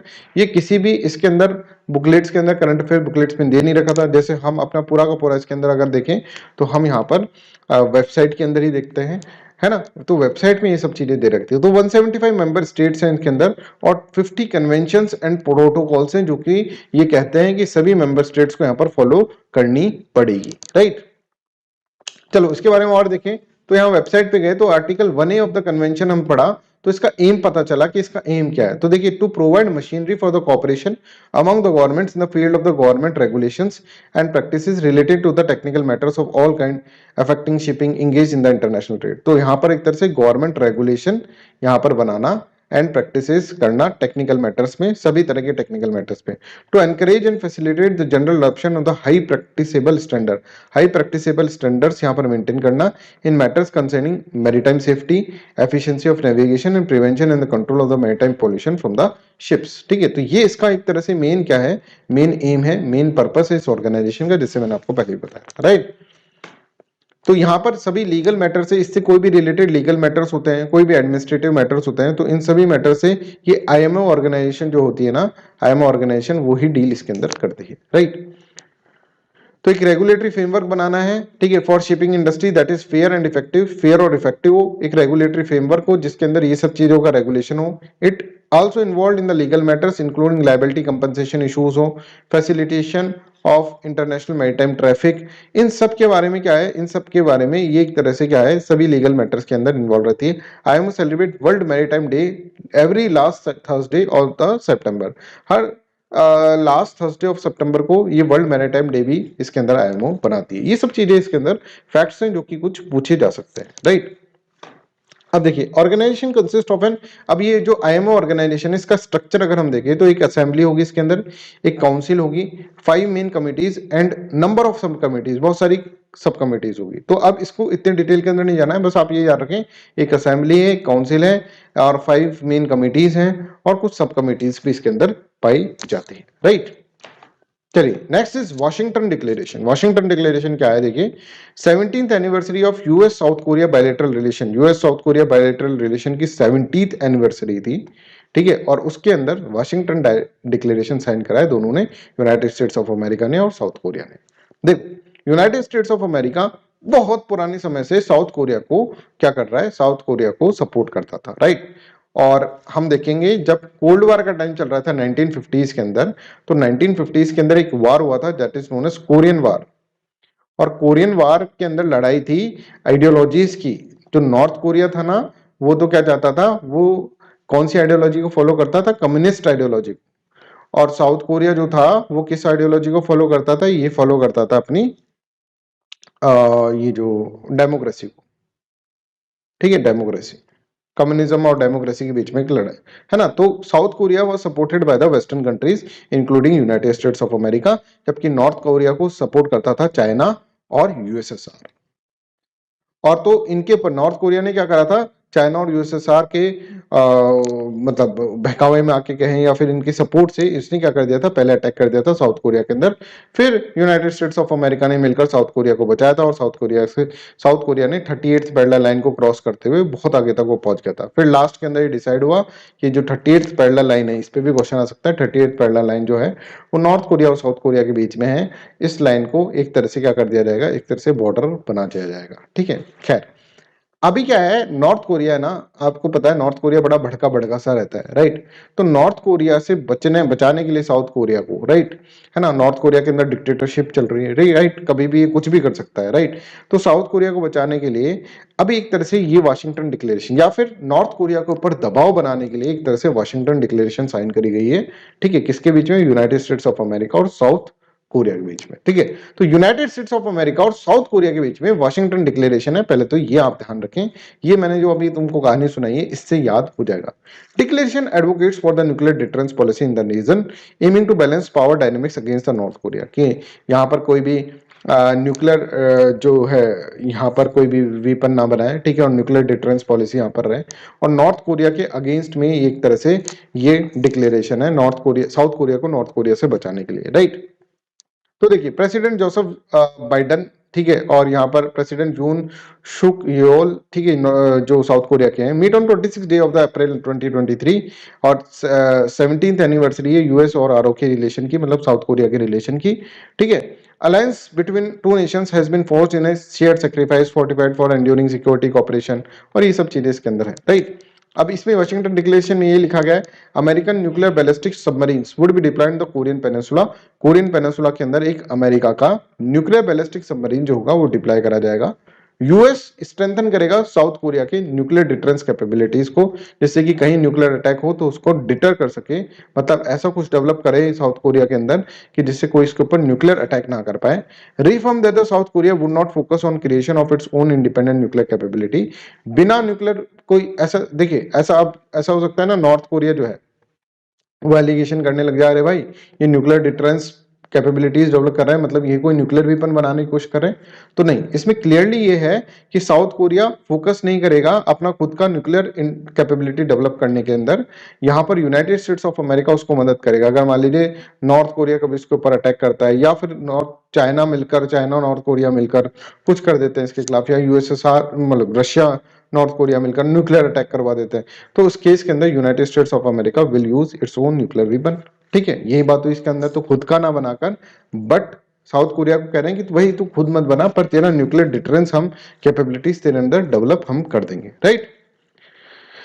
चलिए, तो I hope this is clear to everyone, यहाँ तक सबको क्लियर है। तो ये सब लिखा है, United States commits to make every efforts to consult with ROK on any possible nuclear weapon employment, कोई भी न्यूक्लियर वेपन एम्प्लॉयमेंट हुआ on Korean peninsula, consistent with the US nuclear posture reviews declaration policy, and the alliance will maintain robust communication infrastructure to facilitate these consultations। ठीक है, तो I hope this is clear to everyone.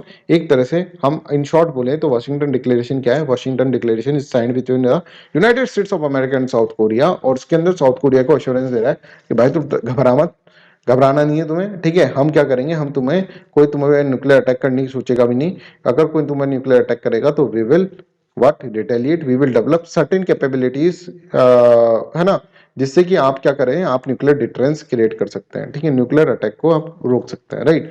हाँ, but आपने क्या करना है, आपने nuclear weapon नहीं बनाना है, ऐसे इसके अंदर बोला गया। आई hope this is clear and this is all about today's class. Thank you so much for listening me so kindly.